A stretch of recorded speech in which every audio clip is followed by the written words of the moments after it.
hoje, por problemas técnicos com o Roll20, a nossa mesa de Tormenta 20 foi adiada. Mas a gente está aqui com nossas carinhas lindas para falar um pouco de RPG, falar um pouquinho sobre experiências, coisas legais e bater um papo com vocês. Lembrando que a gente já está aqui com o nosso cupomzinho do Representarte. É uma loja muito bacana de plaquinhas e bordados que tem como tema tanto diversidade e representatividade quanto RPG e videogames. Então dá uma conferida lá, não se esquece de usar o nosso cupom Contos Lúdicos para ganhar um descontinho. E hoje, no final da live, eu vou falar para vocês sobre uma oportunidade de ganhar um sorteio aqui do canal. Mas vamos começar nos apresentando. Eu sou o Álvaro, sou um dos narradores e um dos fundadores do Contos Lúdicos, e eu gosto de falar de RPG, então estamos aí para isso. Vou passar a palavra na ordem alfabética para o nosso querido Sim. Brian. Brian. Eu acho que o Brian tá sem áudio. Brian, eu acho que você tá mudo.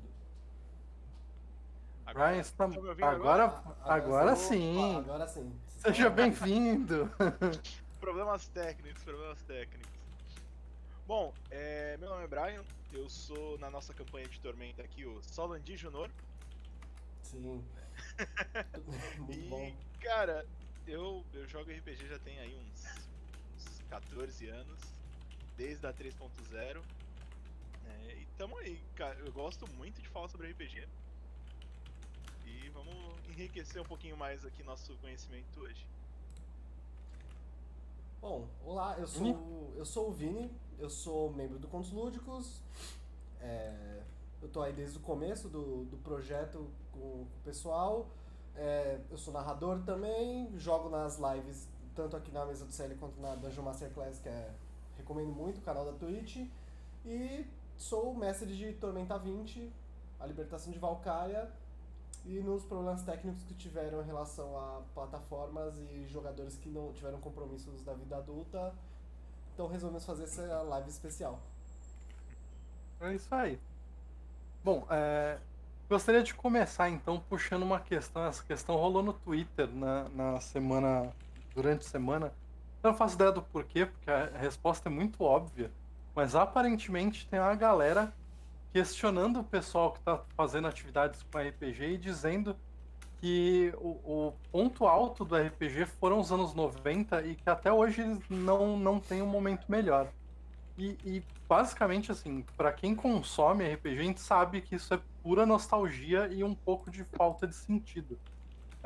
Porque hoje em dia a gente tem muito mais lançamento, a gente tem muito mais editorias e revistas online, material, stream desde a quarentena. Assim, a gente começou por conta da quarentena e uma infinidade de streamers começaram com isso, então tem muito conteúdo para quem gosta. Queria que vocês falassem um pouquinho que vocês acham do momento que a gente está vivendo dentro do RPG, se vocês estão satisfeitos, o que vocês têm para acrescentar nessa discussão. Cara, eu acho que a gente vive na era de ouro do RPG. Quem fala que foi nos anos 90, anos 2000 tá bem errado, porque hoje em dia a era de ouro é agora, porque, né, você tem RPG pra todos os gostos, em todos os lugares que você olhar, você vê gente famosa jogando, existe material muito fácil, tá, existem séries baseadas e, cara, assim, aproveita. E eu acho que o preço está muito mais acessível hoje em dia também. Por mais que as coisas estejam mais caras hoje em dia. Rola uma proporcionalidade. Mas tem muito RPG barato que é legal. Esse ponto que o Vini tocou aí do preço, realmente, isso é uma coisa que eu percebo, porque assim, eu lembro que quando tinha Siciliano aqui em Santos ainda, que já não. Siciliano saiu de Santos já tem o quê? Uns 5, 6 anos. Sim. E quando tinha Siciliano, tipo, eu passava horas lá lendo o livro do jogador, lendo livros relacionados a isso, no caso a D&D, e era esse valor realmente, era R$ 150 que você pagava, só que o que eram R$ 150 há 10 anos atrás? Né? E atualmente o mesmo livro do jogador é pelos mesmos R$ 150. Então a proporção, na verdade o valor absoluto se manteve, mas a proporção tá, o valor tá bem mais barato, né? Tá muito mais É, acessível. E cara, assim, a gente tanto vive na época de ouro do RPG que é o melhor momento, inclusive, para você jogar a 3.0, a 3.5, porque a gente tem ferramentas hoje de aproximação que naquela época não existiam. Né? Imagina um distanciamento social em 1990. Faz aí o Sim, RPG. sim. O... Dá boa noite aqui pro 2Fs, concordou com a gente, hoje tá bem mais acessível. E falou que a Banco Status era auge. Eu sou dessa Ah, época, 2Fs. Da época que você só conseguia consumir RPG na Banco Status por causa do Toninho. E mesmo lá era complicado. A galera que fala que o auge do RPG foi nos anos 90, provavelmente tem muito mais memória de que era moleque, não tinha porra nenhuma pra fazer e podia jogar todos os dias da semana do que por conta de material. Sim. Cara, a gente tinha, tipo, 3 livros e cada um deles custava meio salário mínimo. Então, assim, era muito difícil consumir RPG nos anos 90. não, Por na isso que a gente ia época. na Xerox mal feita, no, né, naquele negócio de pegar o livro em inglês sem saber muito bem inglês, e aí você vai inventando umas regras em cima. Tudo bem, eu respeito muito, eu vivi essa época, mas assim, né, vamos combinar que hoje em dia tu tem um RPG por 20 mango. Tu tem brasileiro fazendo livro, fazendo sistema, fazendo cenário. É uma coisa que era impensável antigamente. Sim. Ah, e tem o fato também que, assim, eu não sou tão dos anos 90, eu comecei a jogar nos anos 2000 e, cara, eu jogava D&D com 3D6. E aí, tipo, você tirava um 18 era, tipo, o equivalente ao 20 e, tipo, tirar o 4 era o 1 e é isso. Ah, E, mas tirar um cara, 18 no 3D6 é muito mais difícil que um 20 no D20. mas, cara, tu tem que pensar na época, né? Assim, era o que a gente tinha, é o que a gente tinha de dado e é o que a gente conseguia usar. Era todo, sei lá, tecnologia possível. E um D20 era muito, e era caríssimo, cara. Os dados Era. eram muito caros. Muito caros. Eu, eu lembro até hoje, eu também, que nem o 2Fs, eu também copiava a regra de AD&D no caderno. A gente tinha o grupo que eu jogava, era um grupo grande, e a gente tinha um livro do jogador. E aí, às vezes, a gente ia na Gibiteca de Santos, que tinha o livro do mestre e o livro dos monstros. Aliás, ambos ainda estão lá Sim, para consulta. E aí a gente usava o livro lá e a gente anotava tudo no caderno para poder jogar em casa. Eu lembro com muito carinho e com muita tristeza também, foi muito difícil. Eu fui no 8º encontro internacional de RPG, foi o lançamento do D&D 3.0. E eu tinha acabado de conseguir um cartão de crédito estudantil. Eu tinha acabado de entrar na faculdade e o Banco Real, olha, declarando, né? Aí, Tá o entregando a Banco idade, Real tinha legal. feito um esquema para universitário ganhar cartão de crédito. E aí eu peguei o cartão no dia que eu já tinha pago para ir para o encontro nacional. Eu cheguei lá, meti o cartão inteiro para comprar os 3 livros da terceira edição. E eu fiquei uns bons 2 anos pagando, porque eu não tinha salário, eu só era estudante. Então o negócio foi acumulando, foi uma dor de cabeça. Assim. Mas, assim, para o começo sempre foi muito difícil. Hoje em dia, cara, hoje em dia é muito fácil você consumir RPG. Você tem RPG de graça na internet a rodo. Você tem opções muito baratas. Você tem lojas especializadas que te vendem um kit de dados por R$ 20, por R$ 25. Antigamente você pagava R$ 9 cada dado do set, tá ligado? Você ia jogar, você gastava R$ 60. Uma época que o salário mínimo era 400, não que o salário mínimo era 1.000. sim. Então, assim, era um valor muito absurdo para ser jogador de RPG. Eu acho até que um dos grandes sucessos do GURPS na época, aqui no Brasil tem muito fã de GURPS, apesar de hoje em dia ter uma galera que só fala mal do sistema, mas eu acho que o grande chance do sistema era a facilidade de ser só 3D6, que é um bagulho que qualquer casa tinha o War, e aí você tinha pelo menos 2 sets de 3D6 para jogar. É, Era muito mais fácil. foi o lance Até do a 3DT chegada do também. 3D&T, É então. o grande lance do 3DT também, que D6 foi onde eu comecei de fato 3DT, porque quando eu ganhei os livros da 3.5. Eu sempre falo isso, as pessoas falam, nossa, como a sua vida é fácil, mas assim, eu não tinha irmão, eu não tinha primo, então eu era meio que a única criança da família. Então todos os presentes concentravam em mim. Então, quando eu quis jogar RPG, eu ganhei todos os livros do D&D. Eu ganhei os 3 básicos e ganhei os 2 básicos do Warcraft. Tipo. Só que, Muito cara, bom. era muito complexo pra jogar. Então eu tinha os livros, não sabia jogar, e aí apareceu o 3DT, comecei a jogar 3DT, e foi lá que eu comecei a pegar gosto por RPG, cara. É um negócio bem louco, assim, se tu for parar pra ver. Ó, 2Fs falou aqui que uma vez, quando ele era adolescente, ele furtou o D20 de um amigo. É horrível, e eu sei que é horrível, mas acontece com todo mundo. Eu nunca furtei dados, mas eu lembro de Já um teve momento algum muito furtado. triste da minha vida, que eu tinha uma caixa de dados, sério, eu tinha uns 80 dados. E era a época que eu jogava Storyteller praticamente todo dia, então eu precisava desses muitos dados. E aí uma vez eu estava andando pela Francisco Glicério para encontrar um amigo meu, e quando eu saí de casa eu tinha todos esses dados, quando eu cheguei no meu encontro com o meu amigo eu não tinha mais nenhum, porque eles caíram da minha mochila e eu não percebi. Nossa. Até hoje eu não me Nossa. recuperei dessa perda. Caramba. Não, aí E realmente é sobre complicado. ele falou também de umas palestras de RPG que aconteceu no Shopping Miramar, eu também estava lá, 2Fs.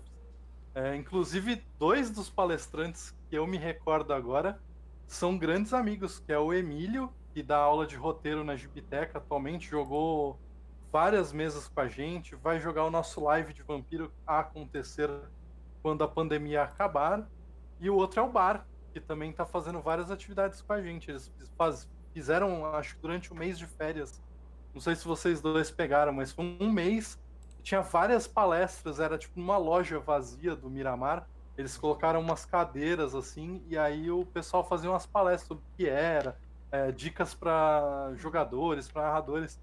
Foi um bagulho bem amador, mas nos moldes, por exemplo, do que a gente fez com Contos Lúdicos no RPG do Bem, no final de semana passado, que foi bem legal, que foram várias pessoas Sim. relacionadas ao RPG fazendo Cara, palestras e tal. muita gente legal mesmo. Semana passada foi sensacional. Cara, A oficina de desenho foi com o Bar, inclusive. meu início na RPG, ele foi um pouquinho mais parecido com o que o 2Fs falou, tipo, era anotar a regra no caderno. O ele falou aqui também que a mãe dele levou ele em palestra de RPG e tudo mais. Cara, quando eu falei pra minha mãe que tava me interessando por RPG, que gostava disso, ela me deu uma bíblia. Que ela falou que era coisa de demônio. Porque ela viu em alguma matéria de que o pessoal se reuniam no cemitério, não sei o que, e ela nunca tirou isso da cabeça. Pra ela é seita, é culto. Então, assim, sempre foi escondido. É um pouquinho do lado também, né? Sim. Do início do RPG tinha muito isso. Ainda mais quando você pensa que eu comecei jogando a 3.0, mas também vampiro. Né? Então falava de vampiro pra minha mãe já era. A gente Mas aqui no Brasil, apesar de não ter tido o Satanic Panic, foi um evento nos Estados Unidos, que o bagulho mudou até o D&D. Uma curiosidade, na primeira edição tinha demônios e diabos, na segunda edição tava no auge do Satanic Panic, e livro de D&D sendo colocado em lista de proibição em estados por conta do conteúdo satânico. Eles mudaram os nomes dos demônios e dos diabos para serem raças alienígenas. Foi o Balgura e a outra não me lembro agora. Que aí na terceira edição pra frente já tinha diminuído isso, eles voltaram a ser demônios e diabos, e essas raças se tornaram tipos de demônios e diabos. Sim. Mas foi um problema bem sério lá. Mas eles Aqui no ainda Brasil, têm nome. a gente. Se eu não me engano, eles ainda têm nome. São os Tanari e tem um outro nome que dão. E o Balgura. Os Valgura, né? Que então, eles viraram tipos de demônios e diabos, mas eles foram um nome que eles pensaram para substituir, para ninguém vincular o satanismo ao RPG, porque é um bagulho que não faz o menor sentido. E aqui no Brasil a gente teve muito problema por causa do caso de Ouro Preto, o famoso caso de Ouro Preto, que todo mundo fala, que foi assim, era uma menina que jogava vampiro, e ela tinha um cara que ela conhecia, e esse cara também jogava vampiro. E aí, o advogado desse cara que matou essa menina viu aquele livro do vampiro e falou: já sei, ele tá sendo influenciado pelo jogo. E nisso ele conseguiu esconder da mídia que o cara era traficante, a menina estava devendo dinheiro pra ele, e eles, porventura, jogavam RPG.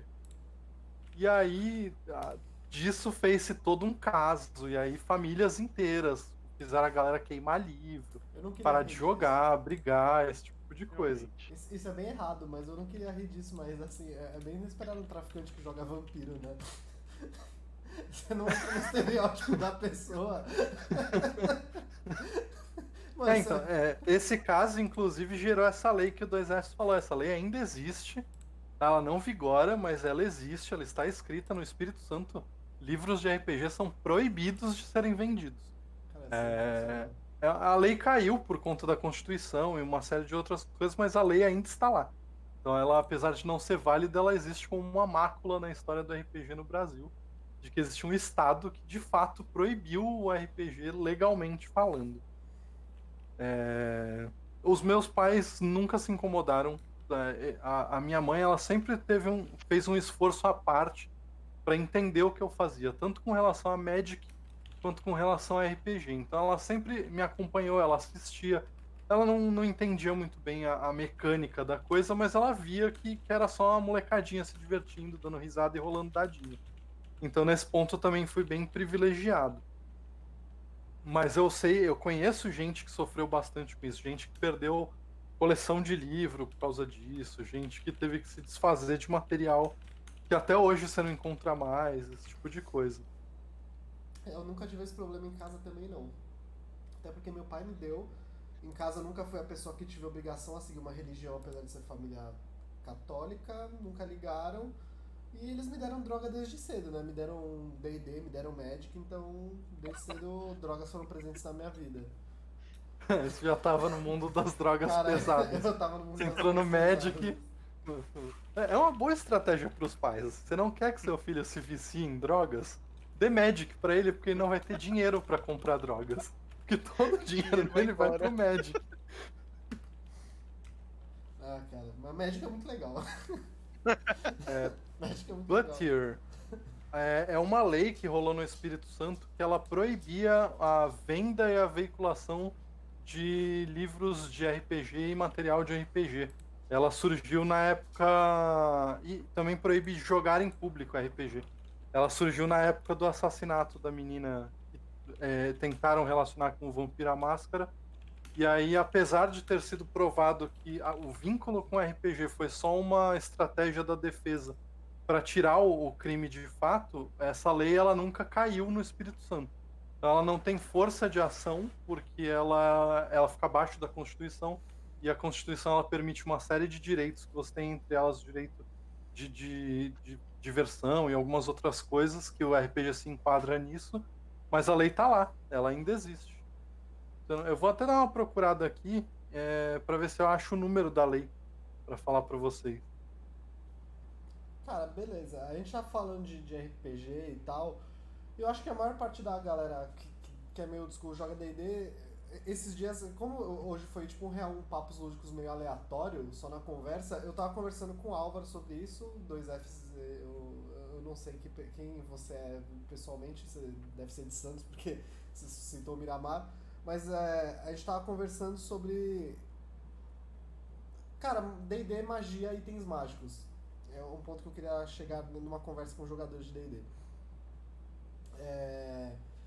Cara, itens mágicos. Por que a gente gosta tanto de item mágico que dá dano, mas não faz uns itens mágicos maneiros, assim, úteis, que pode ter um lore maneiro pra gente? Eu, particularmente, gosto de itens que são diferentões. É claro que eu sempre vou aceitar se o narrador virar e falar, ó, toma aqui uma espada mais 5. Eu vou falar, show, por que não? Mas assim, eu gosto muito de itens que eles não necessariamente são mecanicamente fortes, mas eles têm um peso, um impacto legal para a história. Tipo, uma carta de um nobre que está em branco, mas está assinada, então você teria o poder de fazer ele um decreto, alguma coisa que poderia mudar a vida das pessoas. Ou talvez um sinete mágico que faça alguma habilidade única.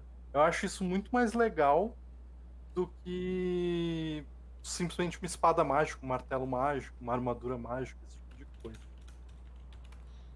Ah, cara, eu gosto bastante assim desse mundo de alta fantasia que o RPG ele pode proporcionar a gente. Meu estilo favorito é o medieval. Então, Ah, o medieval fantástico no caso. Então, assim, eu sou super a favor da presença de itens mágicos. Inclusive, o Vini, ele é meu mestre em algumas mesas. E eu sempre tô chorando, pedindo item. Eu nunca dou item mágico. Ele nunca deu, porque ele é contra item mágico pros grupos. Pelo menos as mesas que a gente tem, né? Nunca encaixa na história ou alguma coisa assim. Mas eu gosto de poder fazer coisas que a gente não tem na nossa realidade com o RPG, tá, sabe? Então, coisas que estão só na nossa imaginação. Um exemplo disso é soltar magia. Outro exemplo, cara, se você for lutar com. Utilizar uma classe corpo a corpo, eu acho muito interessante você ter um item mágico que dê alguma distinção do que você pode fazer na vida real. Tudo bem que você não vai pegar a sua espada e sair na rua batendo nas pessoas, né? Mas eu acho que é muito mais próximo, assim, você poder fazer isso. Acho que é bem interessante, poder utilizar esses itens mágicos. Mas é claro, a ideia que o Álvaro deu, por exemplo, é uma coisa muito boa. Tipo, são itens que podem mudar todo o jogo e você não precisa rolar um dado, sabe? Você não precisa bater em ninguém. Você muda toda a mecânica, toda a dinâmica daquele jogo, daquele cenário. Sim, eu tô falando sobre itens. Só avisar o 2F achou aqui a lei ordinária 3.909 de 2002 de Vila Velha, Espírito Santo. O Butter tinha perguntado. Tá aí, é uma lei tipo real, assim. A gente tem uma lei que proíbe, ela é lei que proíbe comercialização de jogos de RPG na cidade de Vila Velha e arredores. Tá, isso, sobre o 2Fs, eu sou amigo da Nanoquinha, assim, todos somos. Exato. Todos somos. Cara, eu não conheço uma pessoa que não gosta. Eu não conheço uma pessoa que não gosta dela, então todos somos. A Naomi ela ganhou o título de pessoa mais popular do mundo do RPG. Ó, se vocês acompanham, se vocês têm Twitter e acompanharem o Twitter dela, é uma loucura, porque é muita coisa, assim, e ela é muito gente boa, assim, então eu recomendo vocês seguirem. E ela tá aqui com a gente. Olha, ele falou que ele é o amigo boomer da Naomi. Cara, a Naomi ela é millennial o suficiente pra fazer todos nós sermos boomers. É, E é por isso que talvez a gente ame ela. a Naomi. A Naomi ela é a pessoa mais likeable que eu conheço. Ela é tipo um labrador humano, cara. Genial. Ótimo Voltando comparação. ao assunto de itens, eu tô num momento assim muito tenso de convencimento do narrador. Eu tô tentando convencer o Wagner do Dungeon Master Class a, na próxima mesa de D&D, ele me deixar criar um homebrew. E pela primeira vez eu vou fazer um homebrew absolutamente não pensando em combos. Apesar de eu ser o combeiro safado da galera. Que é Temos eu fazer... controvérsias.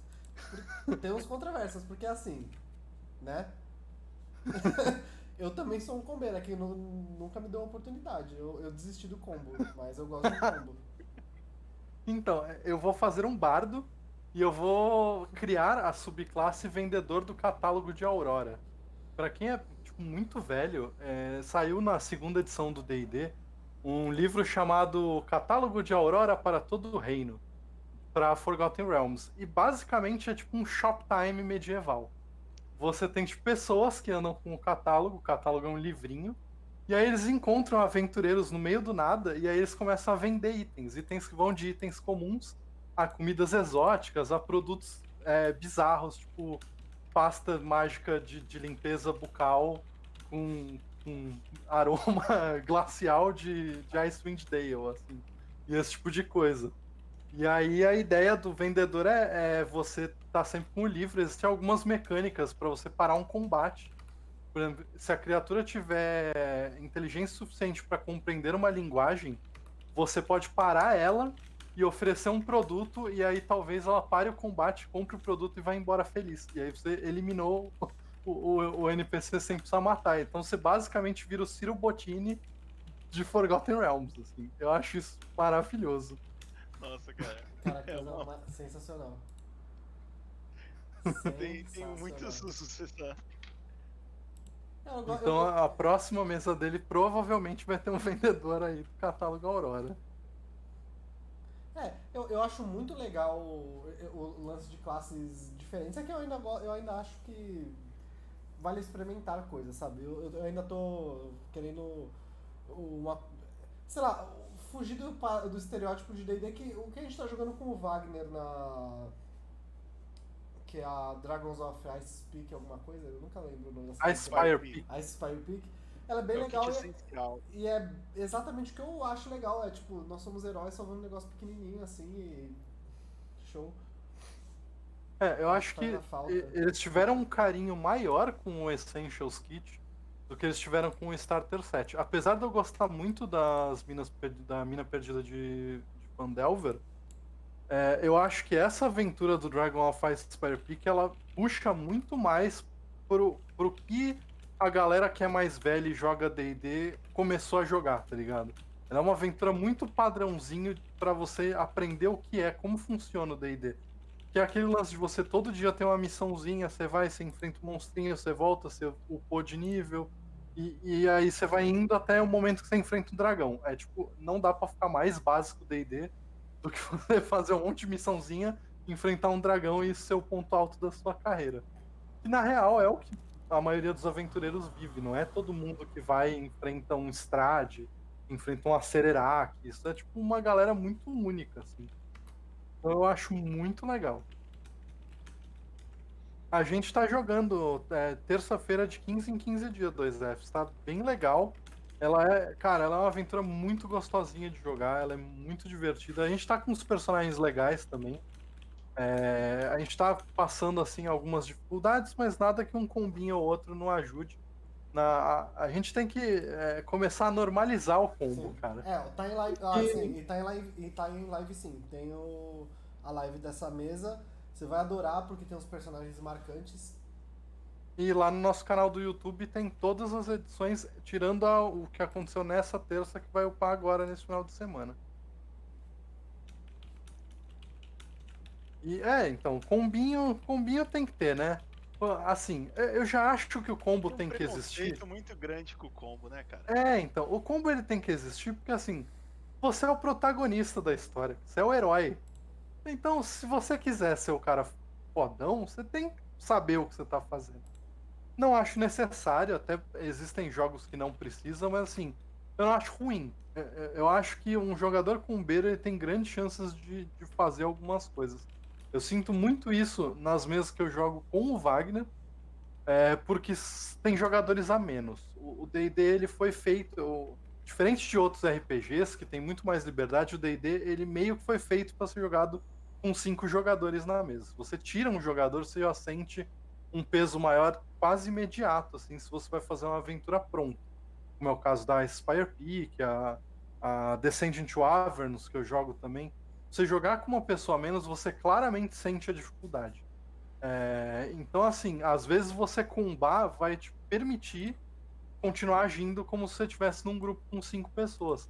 Ao passo que, às vezes, um grupo com 6, 7 pessoas, tudo fica muito fácil. E aí você acaba ficando meio chato você ter um personagem combado.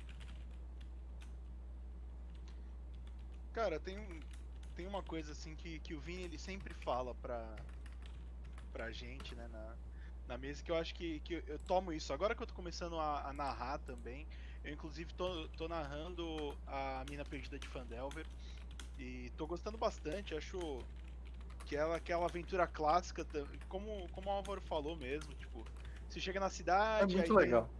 tem um problema, você vai Muito investigando, ela vai aumentando, você tem um dragão também, apesar de ser diferente da Spire Peak, que o dragão é o ponto central da história, né? Em Phandelver, a minha mesa, os jogadores, eles perderam totalmente esse encontro com o dragão, eles não foram pro local e tá lá, a gente vai ter que adaptar porque eu acho que é muito importante o pessoal enfrentar um dragão, assim, ainda mais são de 4 jogadores perdão, de 5 jogadores são 3 iniciantes no hobby, e um que jogou uma vez na 3.5 e tá voltando agora, sabe? Eu acho que é essencial eles terem essa experiência. Mas tem também a própria questão da ordem de lançamento, né? Que afeta essa diferença. Que nem você falou, o Essentials Kit, né? Que é da Spire Peak, ele é bem mais redondinho e tudo mais. Cara, o Starter Set ele foi lançado antes dos livros oficiais da quinta edição. Né? Ele Sim. foi um playtest da quinta edição, que o pessoal gostou bastante do resultado. Ele virou livro, tanto que ele virou livro com com o Basic Rules, né, que são só as regras para você jogar aquilo ali, ou se quiser criar alguma outra campanha, você tem uma opção de regras muito limitadas, e depois que vieram os livros na quinta edição oficiais, né? Sim, Então e talvez ainda por isso assim, também que... ainda Pode falar. assim, Phandelver é melhor do que a primeira saga que foi a Rise of Tiamat. Phandelver é muito mais redondo e funciona muito É. melhor do que a Rise of Tiamat. Não sei se você já teve a oportunidade de ver ou de jogar, se você teve meus pêsames, mas ela é uma aventura extremamente travada, extremamente chata, e ela é extremamente letal sem necessidade. Eu acho que eles acertaram muito com Phandelver, e aí eles pegaram e eles contrataram pessoas que não jogaram Phandelver para fazer a Rise of Tiamat. Os encontros são desbalanceados, os personagens são desbalanceados, os monstros não fazem sentido. É bem ruim. E depois eles foram melhorando com o tempo. A segunda aventura eu já acho muito boa, e daí pra frente eu gosto de quase todas, assim. O Rise of Tiamat começa ali com Horde of the Dragon Queen, né? Que eles ficam toda hora empurrando o culto do dragão em você. E não importa se você decide fugir de Então, uma batalha ou outra, você acaba voltando pra o pra problema isso. dela, a Nanoquinha até falou aqui, que ela é chata e ela é letal sem necessidade. Porque se você pegar, por exemplo, a própria aventura seguinte, a Princess of the Apocalypse, ela também é uma aventura de culto. Você enfrenta Sim. o culto do mal elemental. O Mas que eu ela te dá achei- muito mais possibilidade do que a Rise. A Rise, ela te força a ir para um caminho reto, Sim. e você não sabe mais o que. Tipo, você tá lendo um livro, é mais fácil você pegar o romance e ler. O lance dela é que eu acho que muita gente não sabe, mas boa parte dessas campanhas novas da quinta edição, novas entre aspas, elas são meio que uma continuação, uma adaptação de campanhas antigas da terceira edição, do AD&D, sempre tinha uma coisa pra trás. A Rise, se eu não me engano, ela é a adaptação da Red Hand of Doom, se eu não me engano, que é uma que você tem que combater um culto de goblinoides e tal. E, cara, a aventura de 3.5 ela é bem divertida, porque você não tá diretamente contra o culto, óbvio que é o culto de Tiamat, mas você primeiro tá ali vendo que é um bando de guerra e tal. E eles pegaram essa premissa das aventuras antigas. Algumas eu achei bem legais, outras eu achei bem assim, né, sem necessidade. Eu vou até abrir um parênteses aqui que o 2Fs falou, e o Brian até falou ali a aventura. A Tomb of Annihilation, a aventura do Acererak, ela é indiscutivelmente a minha favorita. Eu já tive a oportunidade de ler ela algumas vezes. Eu tentei começar a narrar algumas outras, mas por conta de tempo e de espaço não deu certo. Quem sabe agora que a gente está fazendo lives e coisas ao vivo eu consiga finalmente levar as pessoas. E eu gosto muito dessa aventura, primeiro porque ela explora chute, e apesar de ainda haver alguns problemas ali, eu acho que a nova visão de chute que eles deram melhora 300% a versão do AD&D, que chute era um trope racista assim, extremo, era tipo uma vila de selvagens negros completamente bestiais. E agora você chega em chute na quinta edição, ela é uma puta cidade próspera, com príncipes mercadores que conseguiram criar toda uma sociedade ali em chute, apesar dos problemas que tem na cidade, tipo as florestas com dinossauros zumbis e outras coisas. E eu acho que essa nova visão que eles deram já melhorou muito a situação. E a aventura, ela é escrita pelo criador de Hora da Aventura. Ele foi um dos escritores da aventura. Então, assim, cara, é uma aventura que vale muito a pena experimentar. Então, Chute, não, Chute é um continente que existe no mundo de Forgotten Realms. E assim, o jeito mais básico que eu posso descrever ele, de forma mais genérica, é uma floresta tropical que tem dinossauro e tem zumbi. É. E antigamente tinha, tipo, umas tribos similares a tribos africanas bem bestial. Sim, E agora você tem príncipes mercadores com ouro e joias e tudo que há de bom. E eles meio que conseguem controlar as próprias cidades próximas da Costa da Espada acabaram se tornando extremamente dependentes de chute do que chute tem para oferecer. O... Eu errei o chat Você aqui. errou o chat. Foi mal.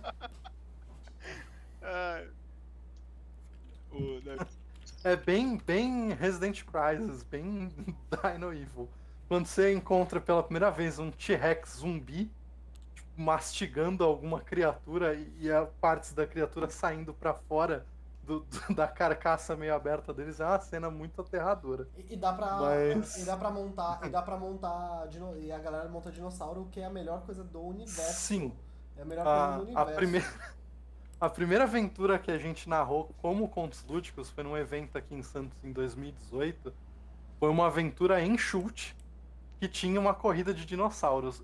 E isso se tornou meio icônico. Até hoje tem gente que vira pra mim e fala que quer jogar a aventura com a corrida de dinossauros porque ela é muito divertida.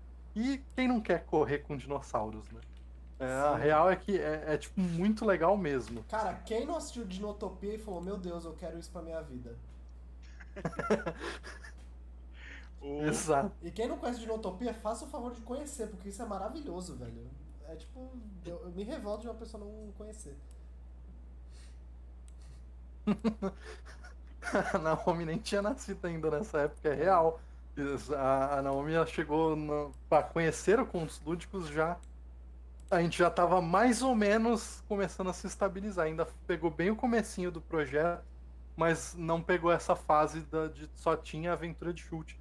Porque eu me preparei tanto para essa aventura que eu meio que no começo só tinha ela. Porque eu tinha muito. Eu sempre tive muita trava. Assim, o Contos Lúdicos ele me ajudou muito porque eu tinha um grupo de jogo, eu era bem confortável nisso, mas eu não narrava em evento, eu não narrava para pessoas de fora. Então eu tinha muita vergonha. E aí, quando eu fui criando a confiança com essa aventura, eu meio que só queria narrar ela. Então foi um processo até hoje em dia que eu consigo narrar até na frente de câmera, consigo narrar para qualquer pessoa que chega para jogar comigo, numa boa. E isso foi bem legal. Essa aventura também, a Tumba, ela é uma homenagem à Tumba dos Horrores, que foi a aventura criada pro Gygax para irritar as pessoas. Que basicamente foi isso, não tem muito mais. Ele tá cansado das pessoas chegarem para ele e falarem: pô, eu criei um personagem mó fodão, nada vai parar ele. E aí ele fala: é mesmo? E inclusive o Gygax em eventos, né, na Gen Con, ele andava com uma pastinha com essa aventura, e aí toda vez que alguém chegava para ele e falava: pô, eu criei o combo, agora esse combo é o combo que não dá para bater. Ele é mesmo, então senta aí. E aí ele puxava e começava a narrar a Tumba dos Horrores. Então ela é realmente a aventura anti-player, assim. É, ela é uma aventura bem legal. É que assim, a tumba mesmo, ela não é tão quanto a. Quer dizer, a Tomb of Annihilation ela não é tão mortal quanto a Tumba dos Horrores. Porque a Tumba dos Horrores é escrota Sim. de cruel. Ó, vou jogar aqui no chat pra ficar gravado pra história. 2F, sim. Você tem que ter vergonha de falar que nunca participou de um evento do Contos morando em Santos. E eu espero vê-lo em muitos dos eventos quando a gente voltar a fazer eventos presenciais. Quando essa pandemia um dia acabar, se ela um dia acabar. Esperamos que, né? As coisas melhorem em breve e aí a gente possa voltar a se reunir e jogar um RPGzinho aqui. Mas então, cara, a tumba ela é desnecessariamente cruel. Eu cheguei a ter acesso à tumba da primeira edição e basicamente tem sala que tá escrito: entrou, morreu, não tem boi. Não tem conversa, não tem save, não tem teste. Entrou, morreu. Entrou, perdeu metade do braço. É assim o bagulho. Ele não se dá muito ao trabalho de dar chance pros jogadores. É tipo, você deu um passo errado, você morreu, acabou. Segue o jogo. Mas assim, uma crítica que eu levo no D&D um pouco, principalmente agora na quinta edição, é eles enfiarem tudo em Forgotten Realms. Eu sei que assim, nossa, Forgotten Realms é um produto legal, e realmente é. Só que, cara, algumas coisas eles podiam ter aproveitado outros cenários. Tipo, a Princess mesmo é uma aventura que eu acho que eles podiam ter usado o Greyhawk e é isso. Então, mas o Vou só te Forgotten corrigir. só virou o E cenário oficial na quinta edição, né? Sim, eles estão fazendo tudo na Costa da Espada. O sim. resto dos Realms seguem Forgotten. É. Ninguém nem lembra de Cormir, Sim. de Kalinshan, de nada. Não, Assim, tá- esses tá lugares aí. deixaram de existir. Tá aí até É tudo aparece, né? Neverwinter, Waterdeep e Baldur's Gate, pronto. É isso. Você tem Às ali vezes você um dá um pulinho espaço. ali em Luskan e já era. É. Não, o mais longe que eles foram foi chute, pra falar: ó, a gente tem aqui um. Tamo indo longe, tamo indo longe. Não, não tão. E só de teleporte também. Cara, Dark Sun, o 2Fs falou, Dark Sun é um cenário muito legal. Eu sou suspeito pra falar, eu gosto de todos os cenários. Eu poderia fazer 3 horas de bate-papo só falando de cenários de D&D. Mas Olha, assim, Dark Sun é muito legal. Ó, 2F, assim, o que eu posso te falar sobre isso é, eu gosto muito de cenários de D&D, eu sou uma pessoa que eu leio cenários de D&D, e tem dois que eu sou, assim, eu queria dizer que eu gosto, mas eu sou tarado por dois cenários, é Dark Sun e Ravenloft. Que Dark Sun, Dark Sun é basicamente um Mad Max medieval. Sim. Velho, é um Mad Max medieval, você não tem arma, você tem que fazer arma de madeira e osso, e é isso. Cara, é muito legal o cenário, é um cenário maneiro, que eu acho que eventualmente poderia rolar mesa no CS, a gente podia fazer mesa, que assim, a gente ia ter que preparar muita coisa, principalmente pra online, porque não existe, né, material pronto pra isso. Tem uma comunidade que faz, mas assim, é o homebrew do homebrew. É tipo a galera que jogava na segunda edição, eles meio que falaram, vocês não vão mais lançar material, o problema é de vocês. E aí eles começaram a lançar material. Aí a quarta edição, quando veio, falou, vamos dar uma força pra esses caras. E aí eles pegaram o material feito por fã, adaptaram algumas coisas, lançaram o Dark Sun quarta edição. Aí quando não Muito foi bom. avisado que ia sair na quinta, os caras falaram, problema de vocês de novo. E eles seguiram. Então a história de Dark Sun ela é uma história viva, ela ainda está acontecendo, existem eventos recentes, mas é tudo fan-made. É tipo uma galera que realmente gosta do bagulho e tá lá em Arthas até agora. Sim. É um cenário muito legal, assim. Eu não sei como funcionaria na quinta edição, porque a quinta edição, pelo menos pra mim, tá? Ela deixa morrer um processo mais difícil. Dark Sun é um cenário que você tem que ter esse sentimento de letalidade o tempo todo. Sim. Tanto que na segunda edição você já começava no nível 3 e você já começava com uma planilha extra caso seu personagem morresse. Isso era tipo regra do sistema. Você ia jogar Dark Sun, você já tinha que montar 2 personagens porque podia morrer. Não é tão letal quanto Paranoia, por exemplo, mas. Aliás, Paranoia é um RPG maravilhoso, a gente tinha que fazer as coisas. Eu não sei se vocês já ouviram falar de Paranoia. Esse eu nunca ouvi falar. Eu já ouvi Cara, falar, Paranoia. mas não tenho grandes memórias sobre. Paranoia é um cenário maravilhoso. Eu lembro até hoje que foi um achado meu. Eu não tenho mais esse livro, infelizmente ele sumiu quando eu tava mudando de quarto e tal. E aí alguém deve ter levado, porque, né, é um livro, ele não poderia sair andando sozinho aqui de casa. Mas eu comprei na Livraria Siciliana, não sei se vocês se lembram. Quando tinha, tipo, o cinema, o Cine Poranga, embaixo do Cine Poranga tinha uma livraria. E aí eu achei Paranoia lá. O que é Paranoia? Paranoia é um cenário onde, assim, aconteceu um apocalipse nuclear. Aí, para as pessoas se protegerem, elas entraram em bunkers e você é um morador de um desses bunkers, chamado Complexo Alpha. O Complexo Alpha, ele é um computador que ele tem vários líderes mundiais, as ideias de vários líderes mundiais misturada e deu meio errado. Então, assim, o computador ele tem algumas regras. Por exemplo, você tem que ser feliz, que não ser feliz é traição e traição é punida com a morte. Tranquilo. E você se divide, a sociedade se divide em castas de cores. Então você tem do cidadão infravermelho, que é a classe mais baixa, até o cidadão ultravioleta. O cidadão ultravioleta é o narrador e você vai upando. Você começa como um agente atirador, que seria tipo a polícia. Você é um agente vermelho e aí você vai subindo a escala. Nossa, definitivamente o problema sou um agente vermelho. é que os corredores, eles têm cores diferentes. Então, você às vezes recebe uma missão do computador e nessa missão você tem que passar por um corredor verde. Se você não fizer a missão do computador, isso é traição e traição é punida com a morte. Porém, estar num corredor que é de uma cor superior à sua também é traição e traição é punida com a morte. Então, vocês estão entendendo qual é a mecânica do jogo. Você começa com 6 clones que quando você morre, imediatamente outro clone vem e é dropado em você. E ele é um jogo muito divertido pra one shot, porque ele incentiva os jogadores se matarem. Porque assim, todos vocês fazem parte de uma sociedade secreta e tem uma mutação. Ambas as coisas são traição e traição é punida com a morte. Então, se vocês fazem algo, a melhor forma de vocês se protegerem de acusarem vocês de traição é acusar o amiguinho do lado de traição. Mas acusar alguém de traição em falso é traição e traição é punida com a morte. Então o que você faz? você mata o amiguinho, que morto não pode se defender. Você fala, traidor, atira, morreu, pronto, você tá livre. E aí você vai participando dessa mecânica. É punido com a morte. Cara, é muito divertido de jogar, é uma loucura, é um cenário muito louco. E aí você tem, tipo, a aventura bônus que vem no livrinho, é uma aventura que leva vocês para o mundo exterior, para fazer uma expedição. E aí você acha baratas gigantes colecionadoras de arte, porque elas ficaram inteligentes quando o mundo acabou, e aí elas começaram a encontrar arte humana e a colecionar, tipo, quadros e livros e tal, e aí elas conversam com você. E você não sabe o que é aquilo, velho. Ele fala para descrever tudo, tipo, descrever árvore, descrever animal, como se você nunca tivesse visto aquilo na vida. É muito divertido de jogar. Parece bem interessante mesmo. Eu gosto dessas coisas diferentes. É bem maneiro, na real. Cara, na real tem muita coisa legal, né, que dá pra fazer. E muitos temas legais que a gente não aborda.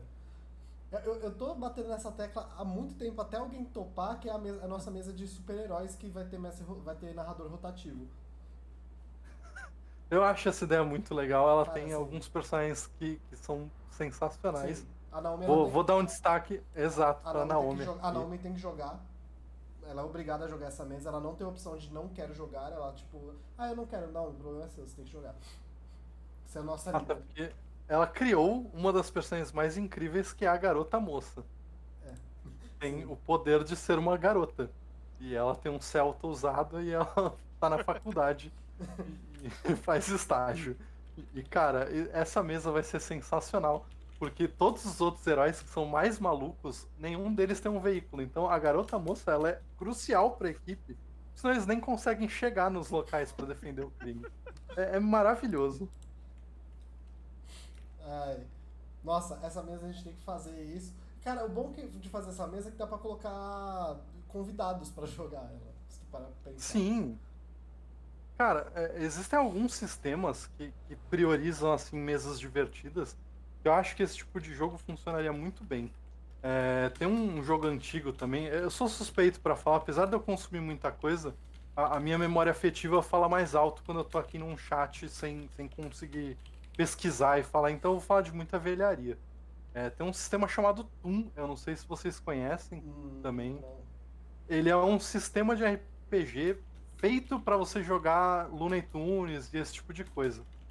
E eu joguei uma mesa de Happy Tree Friends, foi sensacional.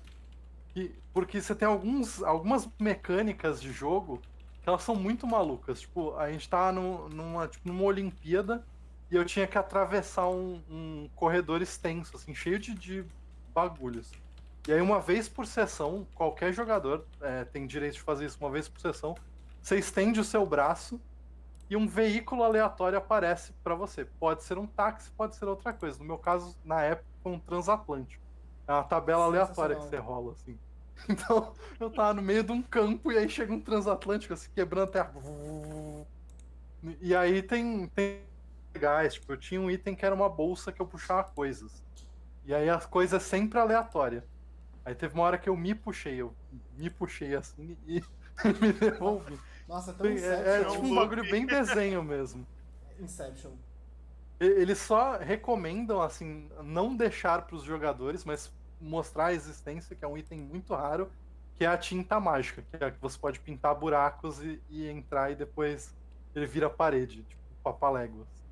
Então, tipo, é muito legal o sistema. Ele é um sistema bem simples de jogar. Ele prioriza falhas, porque a própria descrição do cenário diz que você não assiste Looney Tunes para ver eles se dando bem. Você assiste eles para ver eles se ferrando e dar risada. Então a falha é o essencial para o jogo funcionar. Cara, é maravilhoso o sistema. Muito bom. Eu acho que eu não tenho nada bizarro, assim, ou muito diferente que eu gosto. Eu gosto da parte mais tradicional mesmo dos jogos, assim. Eu também, é que, cara, você tinha, como eu falei, e a gente falou no começo aqui sobre agora a gente tem uma gama muito maior e muito melhor de RPGs do que Sim. tinha antigamente. Mas, quando eu comecei, a gente tinha acesso a algumas esquisitices, que era tipo a galera que queria entrar nesse meio RPG, queria vender coisa, e não tinha acesso aos grandes, porque a Devir ela monopolizava tudo, e aí ela ficava naquele esquema Devir que todo mundo conhece, que é prometer um livro e lançar 3 anos depois. Tá ligado? Então, você não tinha absolutamente nenhum controle e você não conseguia pegar nada. Mas tinha um sistema nacional na época chamado Monstro. Você jogava com um monstro e ele era meio que nessa pegada Toon também. Eu não lembro muito do sistema em si, mas eu lembro que eu fiz uma mantícora que tinha o rosto do Phil Collins e tocava piano. E, e o jogo, ele fazia das paradas dessa, eu achava sensacional. E só fazendo um adendo aqui, a galera brasileira sempre foi muito forte no RPG. Hoje em dia a gente tem alguns escritores incríveis, eu vou recomendar para todo mundo aqui todos os trabalhos do Jorge Valpassos. Ele é um baita game designer, vale a pena consumir o material dele, é muito bom. Mas eu vou deixar um classicão aqui, que foi um dos primeiros RPGs que eu joguei, que é brasileiro, e ele foi criado por uma galera que tava nessa vibe de, tipo, a gente quer jogar, a gente não tem material, ninguém traz os bagulho, o que trazem é muito caro e demora muito e é mal feito. E aí eles fizeram um chamado Era do Caos, que é um cenário de fantasia urbana, mas não muito fantástico. Pode ser tipo uma aventura. Seria tipo um Vampiro à Máscara sem a questão sobrenatural. É tipo um mundo próximo de uma distopia, mas ainda bem ligado ao mundo real, e você joga com pessoas que estão tentando sobreviver ali. Cara, é muito legal. Um dos cenários e dos sistemas mais divertidos que eu usei Ah, cara, na minha infância inteira. tem um que é mais recente também, que é o a Batalha do Apocalipse, né? Sim, Que é, do Eduardo Spohr, né? sim, que é sensacional. O sistema, eu nunca vi o sistema, eu sei que ele parece muito D&D, é que eu li a Batalha do Apocalipse, é um livro maravilhoso. E é muito bom. E, cara, na real, a gente é bem prolífico nessa parte de, principalmente literatura hoje em dia, né? Sim, eu cheguei a comentar isso em algumas outras ocasiões. Eu acho que a gente sempre se deu muito bem pela nossa escassez.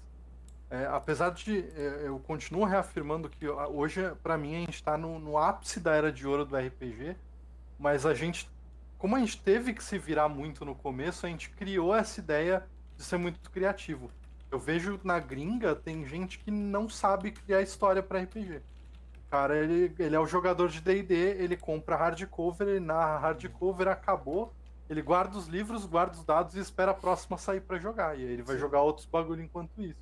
A gente tá tendo acesso agora, entendeu? Tipo, vai sair a primeira hardcover da quinta edição esse ano.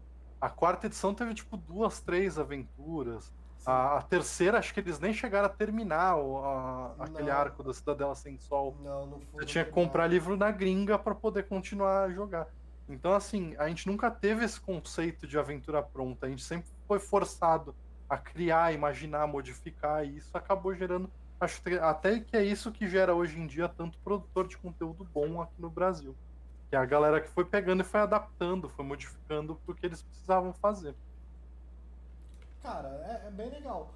Assim, por mais que essa coisa de criar seja muito maneira, e eu ainda tô essa coisa de começar a criar um cenário de RPG que principalmente depois do papo do RPG do bem, me deu essa ideia de ter um cenário, porque falou, pô, a gente não tem, tipo, tirando Tormenta, a gente tem um cenário oficial super forte, assim, o que lembre alguma coisa brasileira, porque o Tormenta eu acho maravilhoso, legal, só que não tem nada que tu olha e fala, cara, Brasil. Tipo, né, ele ainda tem essa cara meio europeia.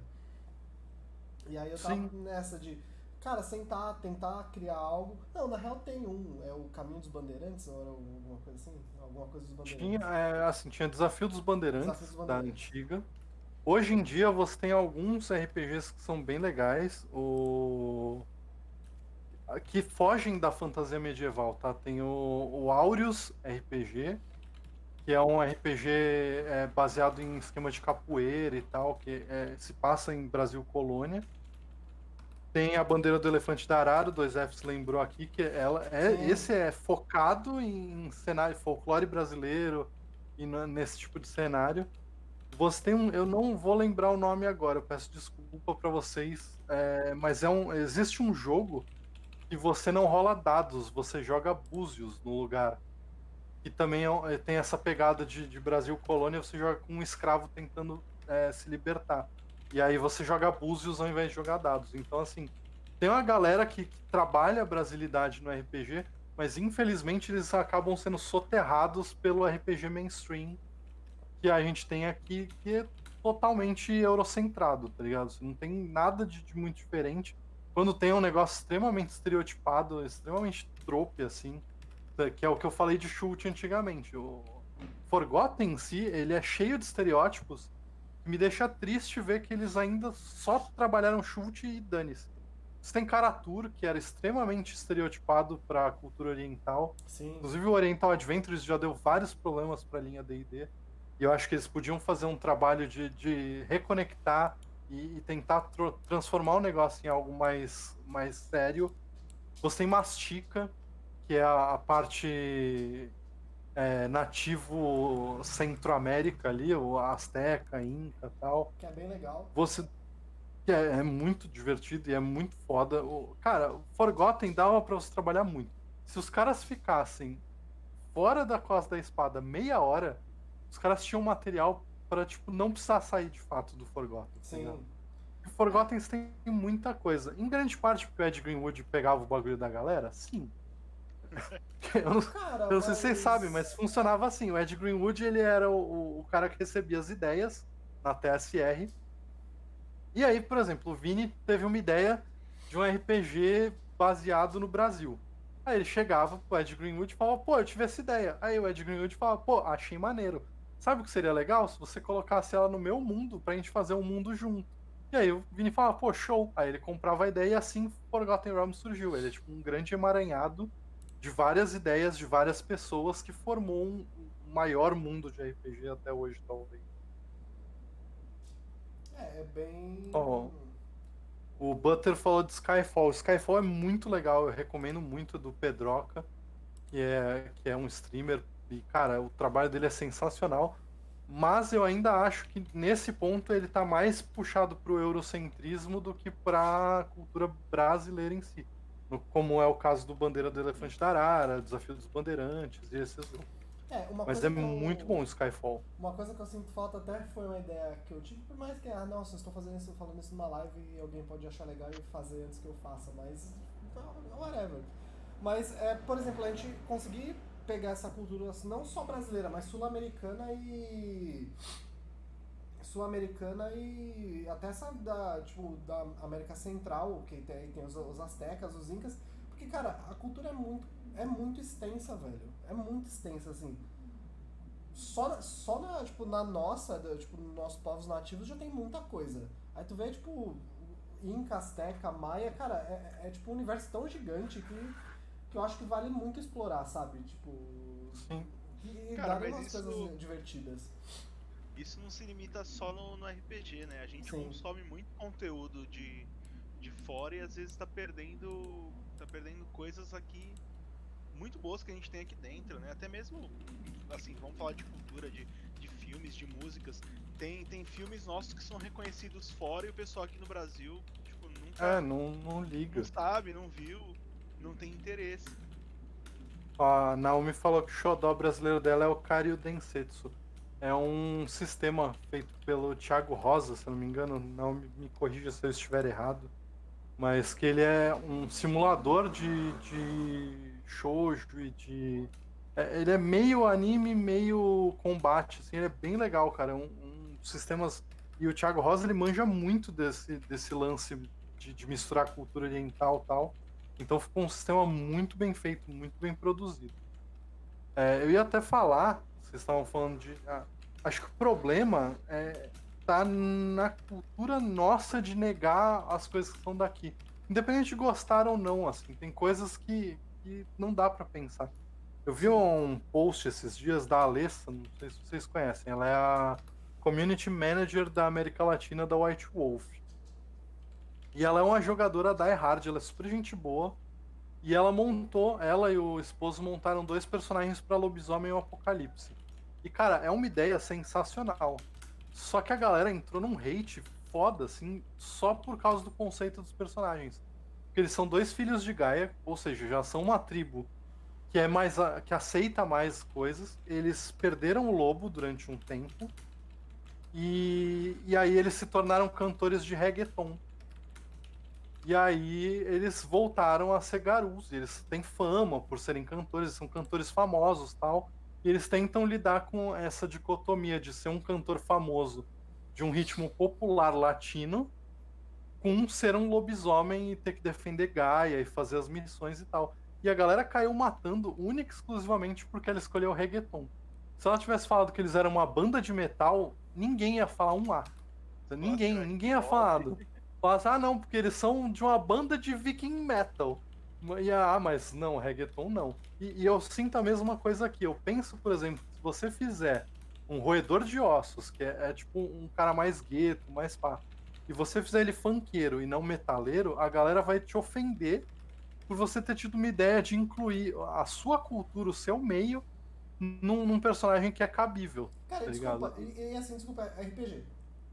A partir do momento que você aceita que um cara vira um lobo, ele pode ser qualquer coisa. E, só corrigindo aqui, o Thiago Rosa realmente é o criador do Karyu Densetsu e a Nina Bichara também. E ele é um simulador de shounen. Eu não sei falar otakeis, mas a Naomi já me corrigiu. Eu falei errado, então é shounen. É isso aí. Mas então, cara, eu acho que dá pra você incluir muito da sua própria cultura, muito da cultura do seu entorno. Você não precisa nem necessariamente gostar, você não precisa ser tipo, cara, eu sou muito funkeiro, mas você pode usar o funk como uma ferramenta narrativa do seu personagem, se você acha que o seu personagem estaria inserido naquele meio. Sim. E isso, cara, é muito legal de você poder explorar e aproveitar. Cara, o horror gótico é bem legal, assim. Porque eu acho que o 2F falou ali.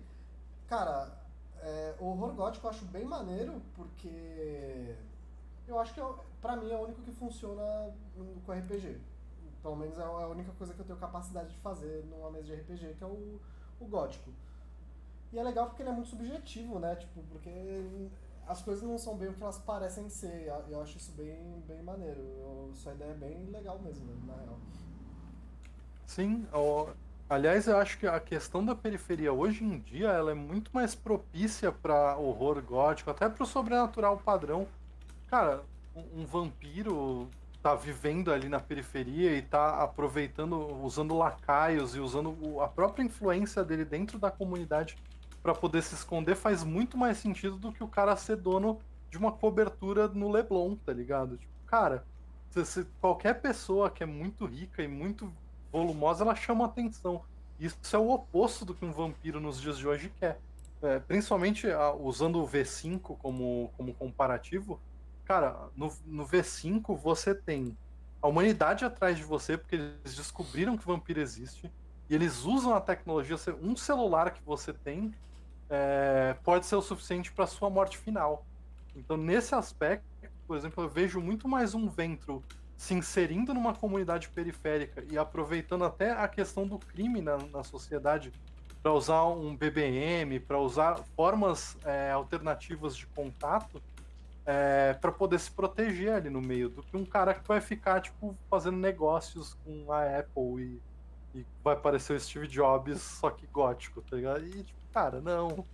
Tá ligado? Você pode inserir a realidade em volta, tá ligado? Sim. E na verdade é sobre o que é o vampiro, né? Exato. Vampiro, cara, vampiro ele é um predador sobrevivente. Ele tem que fazer o que ele precisa pra sobreviver. Ele não precisa ser o tempo inteiro o Lestat do Entrevista com o Vampiro, tá ligado? E na real, na maioria das vezes, ele é tipo um cara que tá tentando garantir mais uma noite. E é tipo, isso você vai fazer, você não vai parar pra pensar, tipo, ah não, mas eu só ouço música clássica e tomo sangue em taça. Tipo, ok, você pode fazer esse personagem. Não é um estereótipo, eu não estou aqui julgando o estereótipo. Até porque eu não julgo nem o seu estereótipo se você joga com sobretudo e katana. Porque Sim. pra mim, ok, tá ligado? Cara, Eu mesmo já fiz isso várias vezes na minha juventude. Vocês têm que Porque era o único personagem de vampiro que existia. Mas vocês têm que aprender que sobretudo katana é legal. É mó legal. Cara, Não tô desculpa. falando que não é. Quem não gosta de Sobretudo e Katana tá muito errado, velho. Eu só jogaria a mesa de vampiro se o grupo inteiro fosse Sobretudo e Katana. Não importa quem seja. Então, o lance do vampiro pra mim é exatamente isso. Ele é um mundo em que você tem que aceitar que ao mesmo tempo pode ter o vampiro periférico, o vampiro Lestat e o vampiro que chega com a Kawasaki Ninja e puxa a katana dele de cima, mesmo que isso não faça sentido, porque a katana de cima só vai travar aqui. Mas você pode misturar os três e vai funcionar, porque o vampiro é uma criatura imortal, então se você acha um estilo que você acha legal, você vai ter. Você não tem nenhum tipo de trava moral, de trava social ou de trava financeira. Se você não tem sua Kawasaki Ninja, você só espera tipo, 80 anos e você compra ela. Tá ligado? Você tipo, junta moeda por 80 anos, que pra você é um nada, e você compra ela com moeda e pronto. Então você pode ter o estilo que você quiser. A Naomi falou que ela só jogaria mesa de vampiro se nenhum vampiro fosse hétero. Mano, mas nenhum vampiro é Digo hétero, mais, velho. nenhum vampiro é hétero. Nenhum. Mano, os caras. Nenhum vampiro Eles é. são imortais, eles não ligam pra essas coisas. Já Isso- começa que eles são imortais. Segundo, que o único prazer deles é no sangue. E não importa de quem é. Então, cara, não existe vampiro hétero. Vampiro hétero é coisa de hétero que gostaria de ser vampiro, não de vampiro.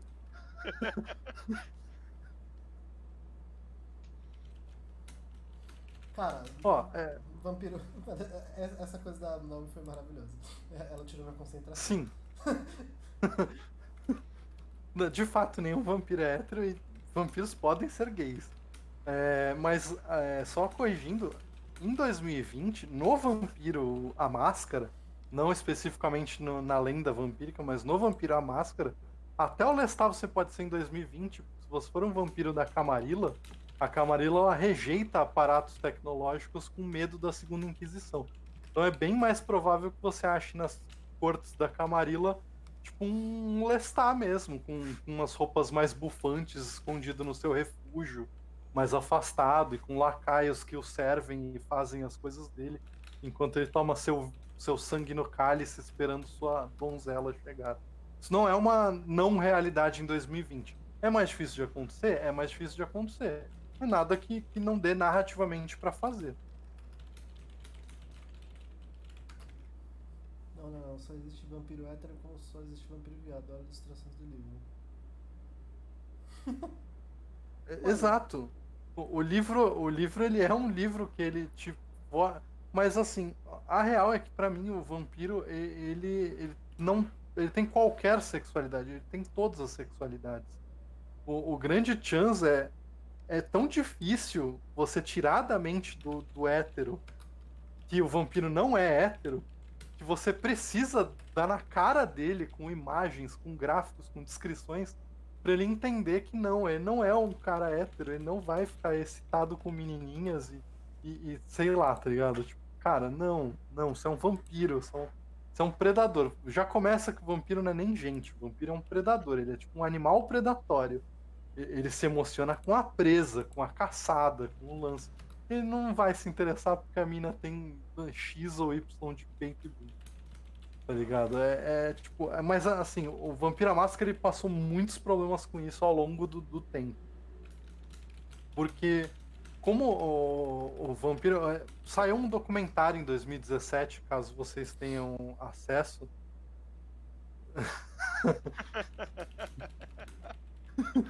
Sim, eu estou criticando. Vale lembrar que eu estou criticando pessoas que foram estados com Quem menininhas. chegou agora E isso só- acontece. Isso acontece, real, assim. Tem uma galera de vampiro que acha que vampiro é isso. E não é, tá ligado? E saiu um documentário em 2017 sobre a White Wolf, a história da criação do cenário e como que tudo surgiu. E eles falam que, tipo, eles passaram por alguns momentos. O primeiro momento eles estavam lá, num stand na Gen Con, com o Vampiro à Máscara, e aí ninguém, tipo, era um grande deserto em volta de vários caras jogando D&D. E aí aconteceu um evento único que mudou a Gen Con pra sempre. Entrou uma menina, e aí todos os caras babões, tipo, levantaram-se da mesa. E aí ela entrou, ela foi até o stand da White Wolf, comprou o seu Vampiro à Máscara e foi embora. E isso acabou se tornando comum. Era muito comum nas Gen Cons do começo do Vampira Máscara você ver só mulheres que entravam no evento, compravam o livro de vampiro e iam embora. Elas não ficavam naquele ambiente tóxico. Só que o que aconteceu? Isso fez com que os caras que eram tóxicos vissem aquilo e falassem, ah, não, eu preciso fazer parte disso. Então a comunidade vampiro, ela começou muito bem, aí ela deu um plot twist com um bagulho bem, bem ruim, e aí ela agora tá tentando cada vez mais se reaproximar do que ela era no começo, que é um ambiente muito mais inclusivo e muito mais seguro.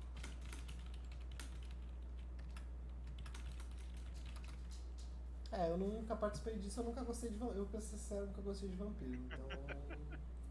É o que eu sempre falo, né? Jogador de vampiro me fez não gostar de vampiro. E sinto muito quem gosta de vampiro. Então, muita gente que começou a jogar no começo dos anos 2000, eu peguei a fase que era legal jogar vampiro aqui no Brasil, porque vampiro era novidade. E aí tinha vampiro, tinha lobisomem, tinha uma galera legal que jogava. Essa galera legal começou a ficar dentro de casa. E aí começou a vir uma galera meio bosta. E aí a galera começou, quando o Vini começou, já começou a sofrer com o cara gótico babaca que jogava vampiro. Cara, E aí isso, né? Eu acho que eu joguei umas 3, 4 sessões de vampiro. E é exatamente o que o Vini falou, sabe? Os jogadores me afastaram do sistema. Sim, Pra é mim, normal. eles destruíram o sistema pra mim. Eu, tipo, saí, nunca mais voltei. E nunca nem olhei pra trás, sabe? Tipo, É uma questão de comunidade, assim. O que a Naomi falou aqui, ela tem isso que o Magal tem com o vampiro com D&D. Porque a Naomi, ela veio numa época em que a galera escrotona tava no D&D. Então, assim, ela teve o mesmo tipo de experiência ruim que vocês tiveram, talvez até pior por ela ser mulher. Então, eu já sempre coloco uns 3 níveis a mais de escrotidão que ela deve ter passado. E isso faz a pessoa se afastar do sistema. E às vezes não é nem culpa do sistema, às vezes você consegue se divertir.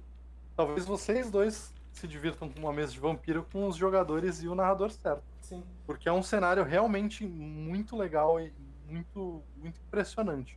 E eu acho que hoje em dia, a quinta edição ela tá trazendo muita mudança positiva na questão do jogo. Principalmente para quem era muito combeiro. Que esse sempre foi um problema. Apesar de eu ser combeiro, eu já ter admitido... Nossa, 2 vezes que eu tô admitindo isso em live. Mas, assim, o lance é que no Vampiro, o Vampiro ele é um jogo muito mais dramático. Ele não é um jogo para você ser fodão. Ele é um jogo para você entender que você é um monstro e você é o pior inimigo ali. Então, assim, claro, vai ter um vampiro mais forte, vai ter um lobisomem, vai ter um mago, vai ter alguém que vai te representar o perigo real, o perigo físico de você morrer. Mas a real é que a ideia do jogo é que você é o seu inimigo. Você tá jogando o tempo inteiro contra você mesmo. E a galera não fazia isso. A galera tinha superpoderes com disciplinas bizarras e fazia tipo Power Rangers da noite e era isso, tá ligado? O que é E a muito quinta legal edição também. ela meio que impede. Eu não vou, Legal. Eu não vou julgar, cara, porque eu gosto daquele caldo de nonsense, velho. As pessoas têm que aprender também que o nonsense é maneiro também, é divertido. Cara, sei lá, Sim. você vê filme de brucutu dos anos 80, não faz o menor sentido. Eu acho que tudo é uma questão de como você vai preparar a mesa. É Sim. conversar com os jogadores e preparar o tom da mesa. Eu gosto muito do vampiro mais sério, do vampiro mais pesado. Mas eu me divirto muito. Eu tenho um amigo que ele montou um personagem que era um malcaviano chamado Simon Ticket R$1. E aí ele era um cara que ele era viciado em TV. E ele, toda vez que ele assistia a TV, ele pegava algum personagem que tava passando e ele era aquele personagem durante o dia. E aí, várias sessões a gente jogou com ele vestido de Etevaldo. Cara, isso não faz o menor sentido? Não. Mas eu me diverti igual eu teria me divertido se ele fosse um músico de jazz depressivo malcaviano. Pra mim, ambos são ok. Tá ligado?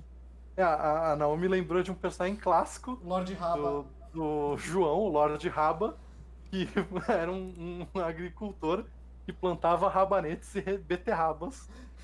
Por isso o nome Lord Raba. Sensacional.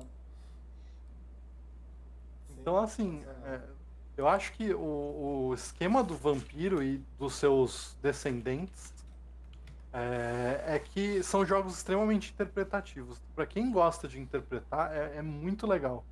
E eu gosto muito de lore. Eu sou uma pessoa que consome muito material de conteúdo de história. Eu leio literatura de RPG, eu gosto de saber a história do mundo desde o dia um e tal. Eu entendo que tem uma galera que liga zero pra isso, e eu acho super ok. Eu total jogo com um cara que narra e fala, ó, não ligo pra Forgotten Realms, eu tô usando os nomes que tá no livro, eu vou falar show. Mas eu particularmente gosto muito de conhecer cenários e de ler cenários. E o cenário de Vampiro é fantástico. Você vê como tudo se interliga. Você fica até com um pouco de raiva. E eu cheguei a falar isso tanto pro Mark Henhagen quanto pro Phil Brucato em situações diferentes. Falei pra eles que uma coisa que me dava muita raiva deles terem criado isso é como eles criaram um conceito que se encaixava perfeitamente e que você identificava o mago tretando com o vampiro e o lobisomem aparecendo no meio, com sistemas que absolutamente não conversam entre eles. É impossível fazer um crossover nas edições anteriores de Storyteller. Porque tem atributo que você precisa rolar de vampiro que não tem lobisomem, tem atributo de mago que zoa bagulho que não tem vampiro. E aí você olha e fala, cara, é impossível fazer isso. Não dá pra misturar isso. E aí você vai ler a história e aí tá tudo muito perfeitamente encaixado. Eles super coexistem ali e você fala, cara, eu quero muito fazer isso acontecer. É uma coisa que eles talvez façam na quinta edição. Foi a promessa que eles fizeram, né? Agora que já saiu bastante coisa do vampiro, vai começar a sair lobisomem. E a ideia é que agora finalmente você possa misturar os ambientes, fazer tipo um dos seus personagens ser um lobisomem, o outro ser um vampiro, o outro ser um mago e por aí vai. Do mundo das trevas eu gosto muito de mago. Mago eu acho o meu crush de sistema de RPG. Ou cenário de RPG, né? Sei lá como eu posso considerar o mago. O mago é um sistema e um cenário. Sim. É que ele faz parte do macro, né, que é o mundo das trevas, mas é que nem eu falei, o sistema de mago ele é só pra mago. Você vai achar coisas ali que você não acha em nenhum outro sistema, então ele é o sistema dele, ele é próprio. Eu gosto muito de mago, eu gosto muito de Mundo das Trevas. Tem uma tatuagem de Mundo das Trevas, eu gosto pra caramba. A gente até falou na live que a gente fez de Mundo das Trevas, e a Naomi lembrou bem da tatuagem do Alvaro, porque são 3 glifos de lobisomem que me representam. Seria Hominídeo, Aron, que foi a fase da lua que eu nasci, e a tribo Andarilho do Asfalto. E aí, como são 3, muita gente pergunta, e aí eu comecei a ficar com preguiça de explicar cada significado, então eu comecei a falar que era meu nome em japonês. E aí é tipo Alvaro. O que é muito mais legal, você tatuar o seu próprio nome em japonês. Então, assim, né? A gente vai aceitando. Mas eu gosto muito de todos dessa linha. O Mago é sensacional. O Lobisomem tem uma história muito rica, dá pra você explorar muita coisa. A galera meio que foca no ecoterrorista do Greenpeace com garras. Mas, cara, o Lobisomem tem um universo pra ser explorado além disso, que é também legal. Eu gosto de vampiro, eu gosto de Changeling. O Changeling, pra mim, é um dos mais divertidos. Que o Changeling, ele é literalmente brincar de faz de conta com regra, tá ligado? Você pega a essência do que você fazia quando você era criança e você coloca num jogo. Porque é um universo completamente fantástico, colorido. Você vai encontrar. Que nem a aventura que eu tô narrando aqui no Contos Lúdicos, o primeiro encontro da Naomi e do Bernarenko, que são os jogadores, foi com um urso gigante usando uma saia de tule e, e aí o urso ele meio que dançava e atacava eles. E aí quando eles conseguiram derrubar a criatura, ela era na verdade um ursinho de pelúcia, que tinha tomado vida por ser uma criatura feita de sonhos. Então essa pegada do Changeling eu acho muito legal. Mas eu confesso que o Mundo das Trevas ele tem um grave problema que para jogador mais mecânico, tipo galera do D&D, é difícil de engolir, É muito difícil. que é o fato de que eles não ligavam para balanceamento. Isso o Markenhagen ele falou, ele expressou exatamente dessa forma. Perguntaram para ele num EMA por que ele tinha feito os Tremere tão desbalanceado. Por que os Tremere eram tão fora da curva e eram tão overpower? E aí a resposta dele foi simples. Cara, a gente tava querendo fazer um jogo legal de vampiro, a gente não estava ligando se ele ia ser balanceado ou não.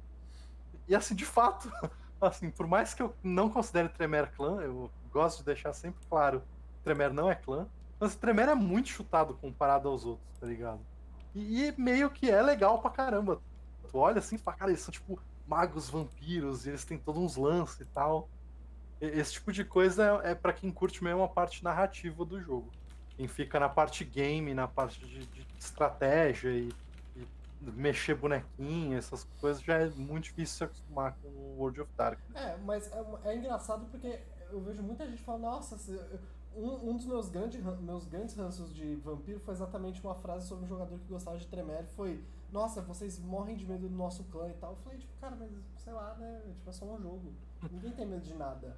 E assim, e aí você gosta de um bagulho, não é porque, tipo, o clã tem o Tremere tem um lore maneiro, você gosta porque é forte. E aí você tá sendo igual qualquer jogador de D&D. Sim, esses caras existem. Existem os caras que vão além, e os caras que realmente acham que são do clã Tremere, e outros clãs, né? Tem uns caras que levam muito a sério a brincadeira, e eu acho que isso é um desfavorecimento pro hobby como um todo. A Naomi falou que você tinha que ter falado que o Tremere nem é clã, concordo. Mas assim, a real Não, é então, que. na real, Naomi, quando uma pessoa falou isso, eu falei, mano, você é só uma pessoa bosta, velho. Tipo, você não tem um clã, você é um vampiro. Tipo, mano, medo do quê, velho? Ah, meu Deus, você vai Então, jogar tem, um 10 de 10. sempre tem uma galera assim. É, Opa, valeu 2Fs, brigadão. Até a próxima. 2S, valeu. Então, tipo, cara, a galera sempre teve isso. É que é meio diferente. A galera do vampiro entra numas pesadas, assim. E aí acha que é vampirão, só sai de noite e vira, tipo, conde bruxo malvado, tá ligado? Sim. E isso eu acho bizarro. Mas da mesma forma, o jogador de D&D ele tem um gravíssimo problema e é um problema que acumula com idade. Que é o não, porque eu jogo desde a edição X.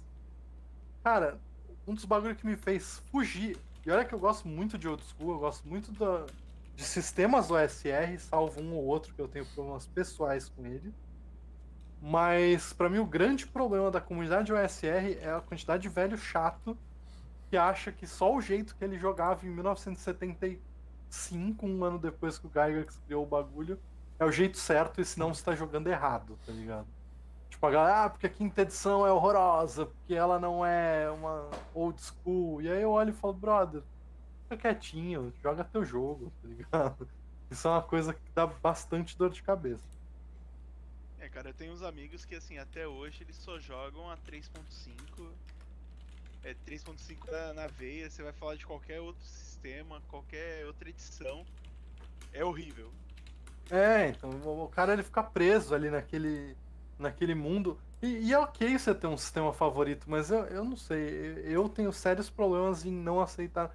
Eu gosto de aceitar mudanças. Assim. Eu gosto muito de vampiro. Eu sempre gostei. Eu tô com aqui atrás de mim. Você vai ver, ó. Vou sair de perto para vocês poderem olhar. Eu tenho aqui da segunda à quinta edição de Vampira. E assim, eu jogaria todas numa boa, mas eu gosto muito de aceitar a mudança. Eu gosto muito das experiências que a segunda edição me trouxe. Eu gosto muito das experiências que a terceira me trouxe, mas assim, a gente tá na quinta, né? Vamos jogar, vamos experimentar o bagulho. Não pode ser tão ruim, tá ligado? Tipo. O jogo, ele foi feito pra ser um jogo, ele não foi feito pra ser seu jogo. Então, mas Então você aceita que as coisas vão mudando e vai seguindo. É exatamente esse o ponto. É tipo, cara, no final de tudo, o RPG é, tipo, é só um jogo que você vai se reunir com seus amiguinhos, jogar um negocinho, se divertir. Se vocês estiverem, tipo, juntos e não tiver essa pandemia, você vai comer, tipo, nugget, tomar Coca-Cola e é isso, velho. Exato. Tipo, não é mais que isso. Foi uma coisa. Eu sempre gostei muito de RPG de terror e horror. E eu sempre tinha muito problema de narrar porque eu achava que eu não conseguiria passar a experiência que eu queria para os meus jogadores. E aí uma vez eu estava conversando com um narrador mais antigo que eu conhecia no projeto. E ele virou para mim e ele falou: Cara, você nunca vai fazer isso. E aí eu meio que tomei um banho de água fria, tá ligado? Tipo, eu fiquei, porra, mas eu consigo e tal. Ele falou, não, você não consegue, porque você tá fazendo uma experiência de horror para pessoas que estão extremamente confortáveis, sentadas em cadeirinhas legais, poltroninhas, provavelmente dentro da sua casa, no conforto e quentinho do seu lar, comendo uma comida gostosa, tomando coquinha e se divertindo com os amigos. Então, o máximo que você vai conseguir fazer no horror é fazer com que os personagens deles se sintam horrorizados. E aí, quando eu aceitei isso, eu comecei a ficar muito mais confortável para narrar terror e horror. E, tipo, cara, eu não preciso assustar os meus colegas, eu não vou conseguir. Sim, Eles mas estão ouvindo minha voz, eles estão me vendo. Não tem nada que eu vou fazer que vá assustar eles, a não ser, sei lá, mandar um WhatsApp pra minha mãe que esteja deitada no outro quarto, fazer ela surgir do nada dando um berro. Tá ligado? Se não for isso, eu não vou conseguir causar o efeito que um filme vai ter com um É. jumpscare. Na real Tá você vai ligado? você tem que causar um desconforto, né? A cena, você tem que, não é nem um desconforto, você tem que causar a dúvida na pessoa. Ó, valeu. E aí, Dungeon? Dungeon Masterclass, grande Vagnão aqui. Já falei, vou deixar aqui ao vivo com você presente que eu quero jogar com o vendedor do catálogo de Aurora na sua próxima mesa de E D&D. aí, Vou deixar aqui Vagnão? registrado nos autos. Wagner. Naomi, de fato você pode dar um jumpscare, mas assim, no meio da narrativa vai ser bem assustador. O Cara, jumpscare mais assustador que eu vi recentemente foi quase um jump, mas não foi um jump, foi um drop scare. Eu estava assistindo o Chamado de Cthulhu no canal do Dungeon Masterclass e o Silvio, que joga a mesa de Avernus comigo, ele caiu da cadeira do nada. E aí eu me diverti muito, mas antes eu tomei um susto. Foi tipo um drop scare, assim. Ele caiu, eu, ai caramba! Aí quando eu vi que ele tava bem, eu comecei a dar risada. Cara, tirando essas sessões que eu te falei de vampiro, eu nunca joguei nada parecido, assim, nada com a temática de horror, né? Então, isso realmente eu não. Eu tenho bastante vontade até de jogar algo. Por exemplo, eu sei que é no sistema que eu tô mais acostumado, que eu me sinto mais à vontade, que é o D&D, mas eu tenho muita vontade de jogar Curse of Strahd, né? Que é Ravenloft. Então, então, assim, eu tenho vontade de experimentar isso. É uma experiência no RPG que eu ainda não tive. Ó, a Naomi contou aqui uma história de jumpscare que ela tava jogando na casa dela. E aí uma ficha voou com o vento e encostou na Atena, que é a cachorrinha dela. Ela começou a latir porque ela se assustou e assustou a galera. Esse tipo de jumpscare é possível de Não, você fazer. a casa da Naomi também teve o João assustado, sei lá, com alguém da família dela que entrou por uma porta de repente. O João não conta. O João não conta porque o João. Vou dar um exposed aqui no João, depois eu conto pra ele que ele tá gravado. João, no começo da pandemia, antes da gente terminar o calendário das mesas do CL, a gente jogou algumas mesinhas só entre a gente mesmo. E o João queria testar. E aí ele começou a narrar uma cena de terror. Que era tipo um ritual, não era nada demais, era um ritual. E aí, quando ele terminou de narrar o ritual, ele ficou tão assustado com o ritual que ele próprio narrou que ele pediu pra gente encerrar a sessão. Então, assim, o João não conta. Se este não é o melhor ser humano que existe, quem é? Quem seria, né? Não é Assustado mesmo? com as próprias coisas que ele faz.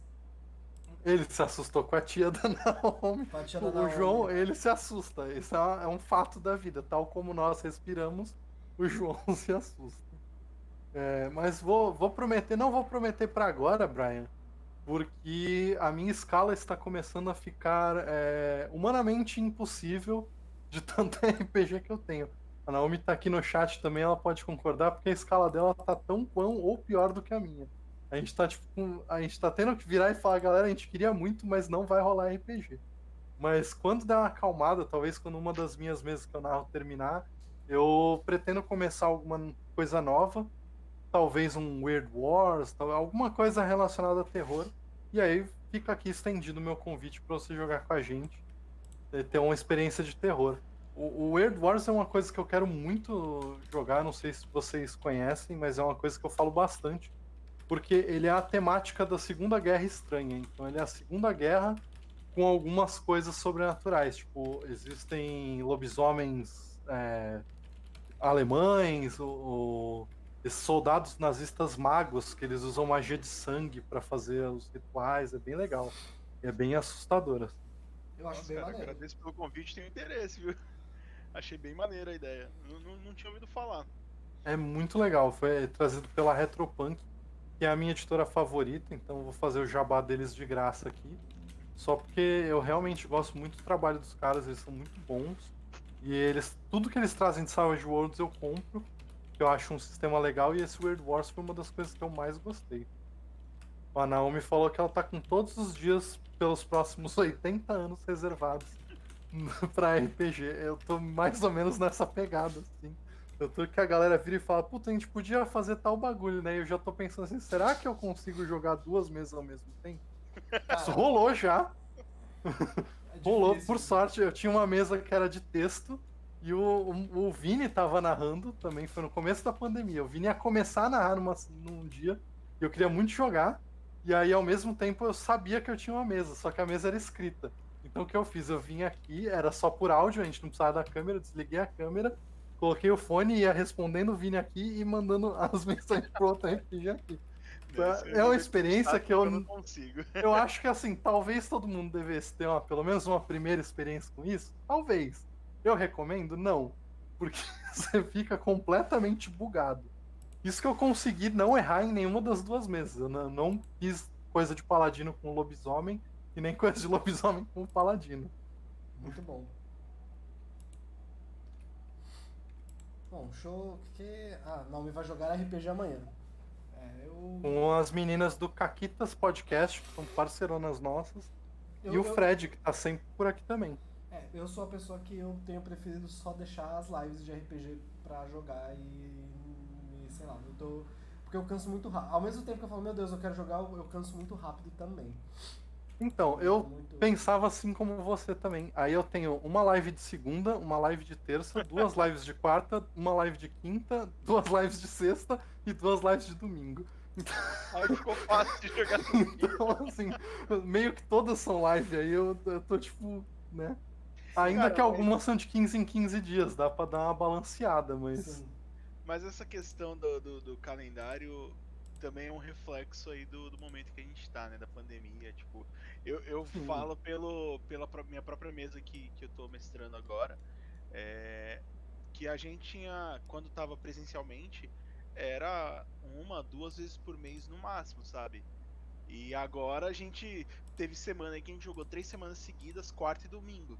Toda quarta e domingo durante 3 semanas, o que era antes 2 vezes por mês. É, bastante coisa. Ah, sim, com Que é certeza. assim, o pessoal. Ah, vai fazer o que sexta-noite? Cara, vou ficar em casa. Opa, beleza então. Então, bora marcar um jogo.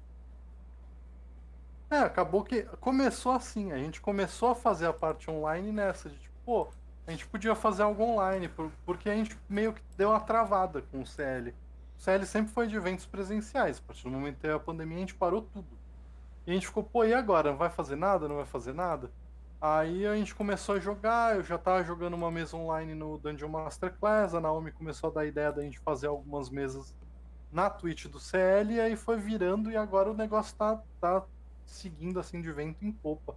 Eu acho que as aventuras estão bem divertidas. Cara, vale a pena quem gosta de RPG dar uma olhada lá no YouTube para acompanhar as sagas. A maioria delas não tá tão longe, então dá para pegar a história com relativa facilidade. E as lives são bem legais, gente. Sim. Cara, é muito divertido acompanhar ela.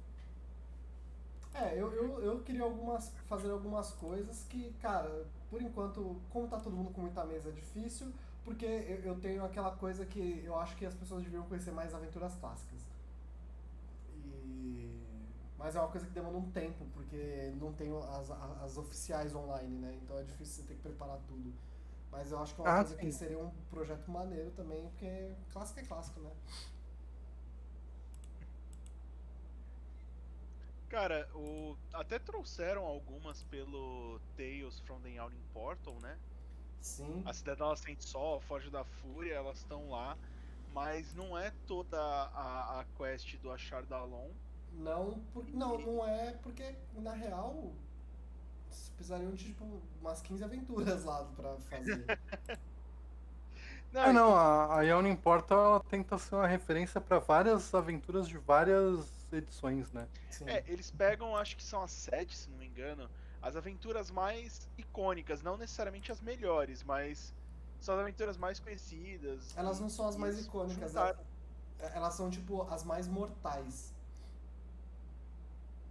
É isso mesmo. Eles pegaram Entendi. as mais, tipo, mortais, mais deadly, que eu não vejo muito sentido. Eles podiam pegar só um negócio maneiro pra fazer, né? É, o que o Foi pessoal meio que reclamou o que eles fizeram com bastante. o Saltmarsh, né? Sim. O Saltmarsh também é um compilado de aventuras, só que aí eles resolveram pegar todas Aventuras elas com a náuticas. temática náutica e tal. Dá tipo um flavor pro negócio.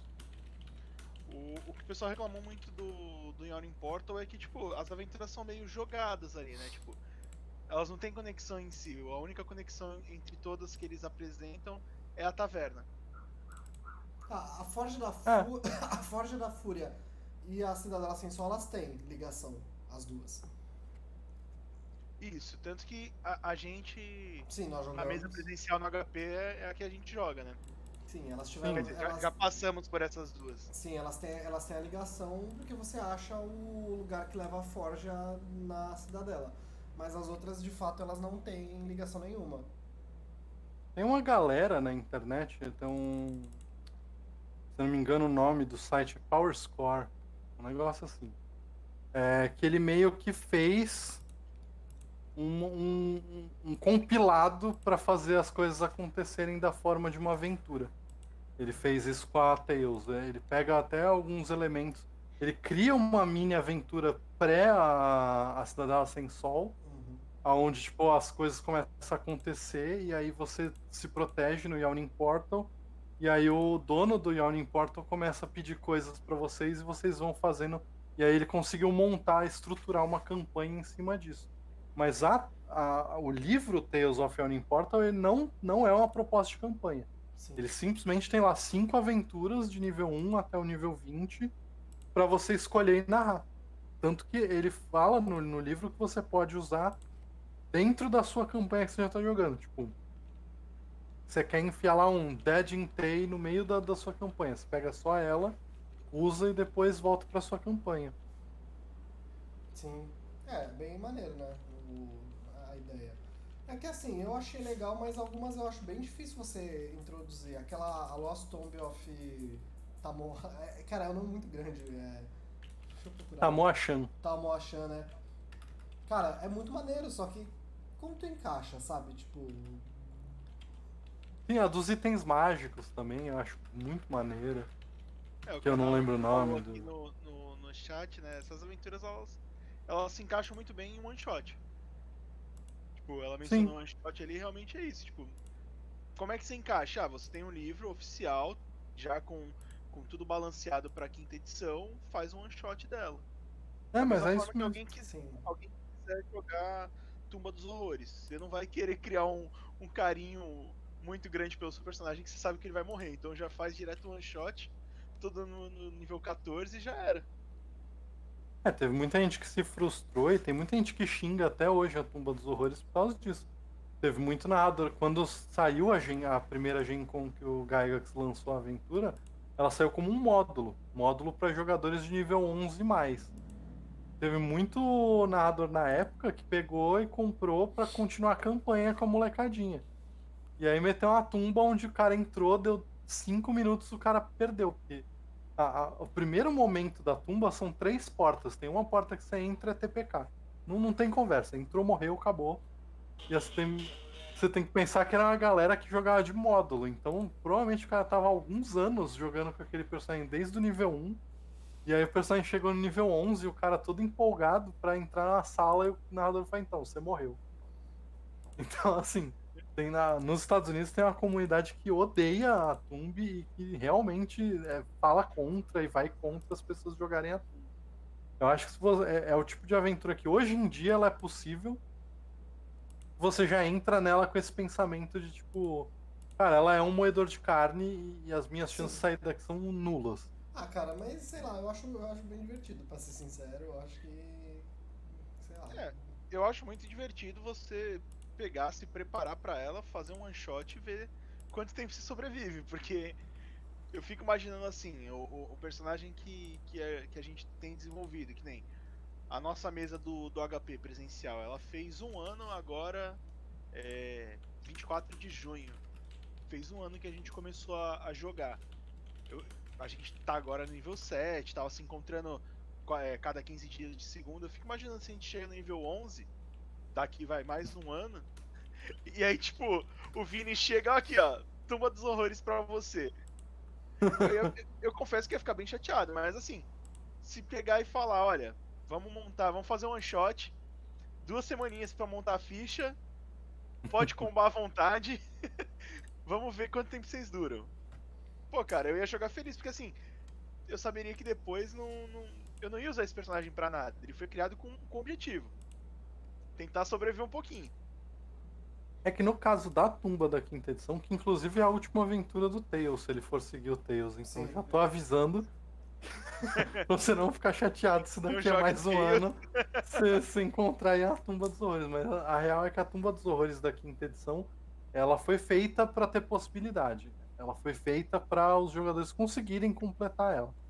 Ela não é tipo a primeirona lá que... Tanto que agora tudo que você faz tem save, você consegue se curar, você consegue fazer short rest, Não tem mais consegue o fazer save. long rest se você voltar. Não tem mais o save or Então, die, né? não tem save or die. Que é Não bem Cara, tem várias triste. coisas. É bem Eu não triste. tive. Eu não tive contato com a primeira edição e por aí vai. Quando saiu essa tomb, né? Mas antigamente essa questão dos saves não existiam? Ou simplesmente ele fez sem save mesmo pra ferrar o jogador? Não existia. A primeira edição não existia save. Tinham testes de perícias, mas assim, o lance das primeiras edições do D&D, do famoso Red Box e do Black Box, que são tipo, os primeirões, é que eles são muito à margem do narrador interpretar a regra.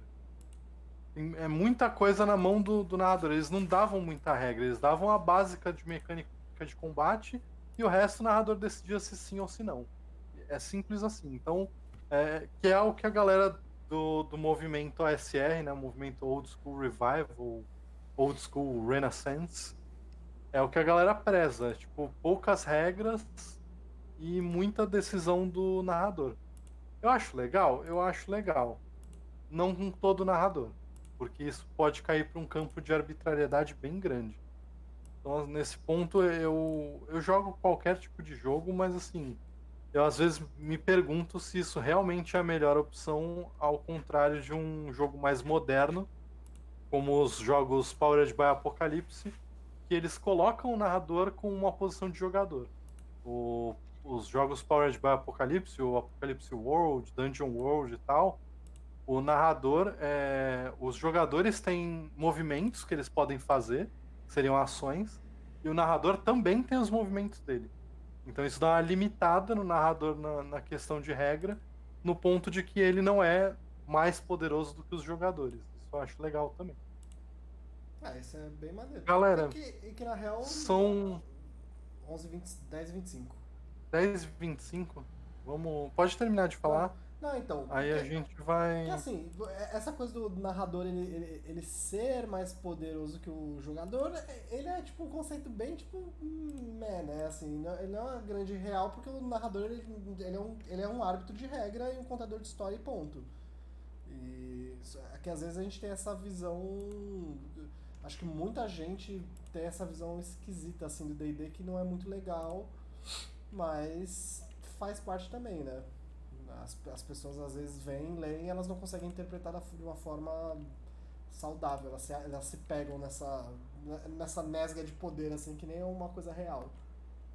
Sim, eu acho que o grande problema disso é o narrador tem que entender que ele não é tudo isso. Porque se ele não entender, aí a galera tem um problema. Sim. Mas, gente, com essa, nós vamos começar a encerrar. Antes disso, eu vou falar, a Naomi já pediu aqui para eu contar, então eu vou contar para vocês.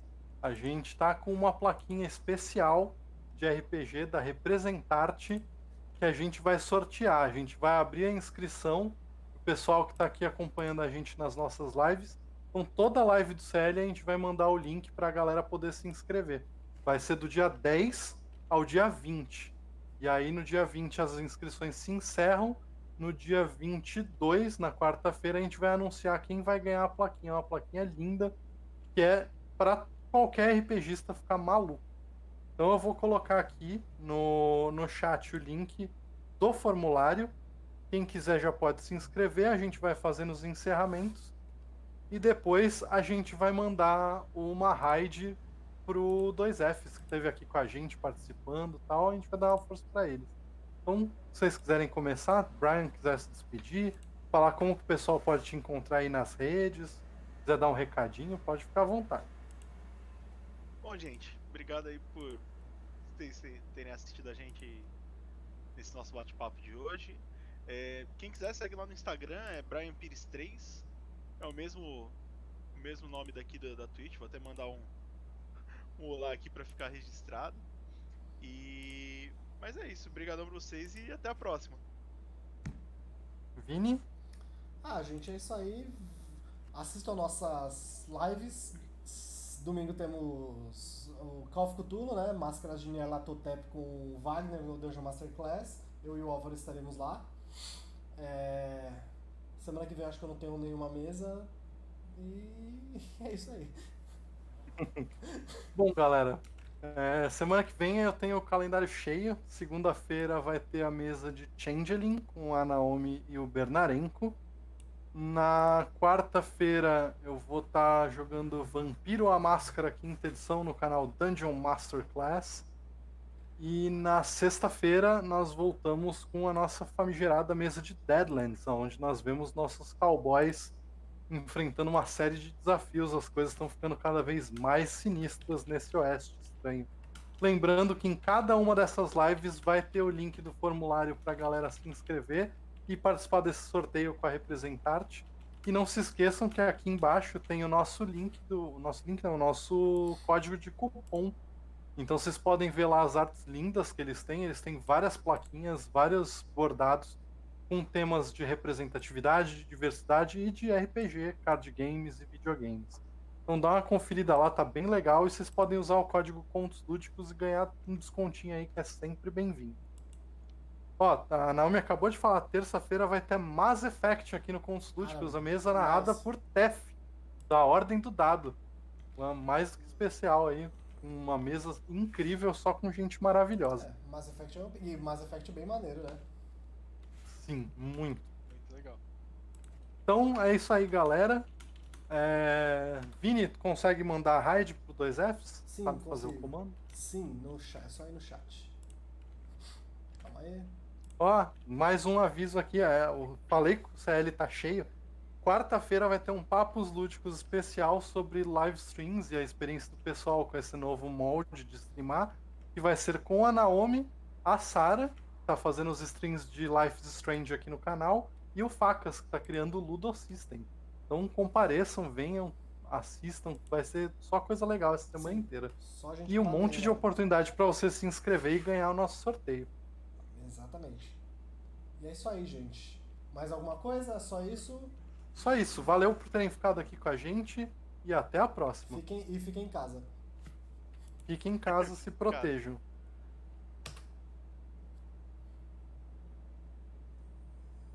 Foi?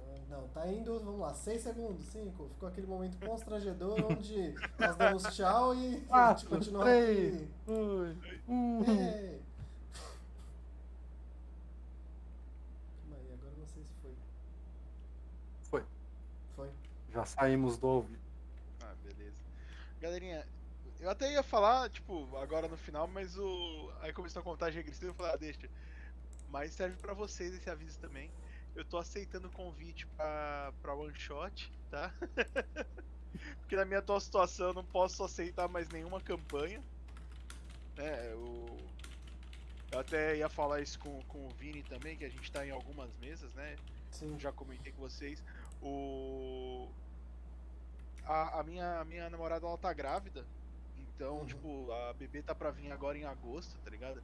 Sim. Aí, tipo, tirando a live, eu vou sair de todas as mesas, entendeu? Sim. Porque já tenho a Laura, já tenho uma menininha de vai fazer 3 anos, e aí agora chegando mais uma, então, tipo, vai ficar complicado e agora em agosto minha empresa, ela decidiu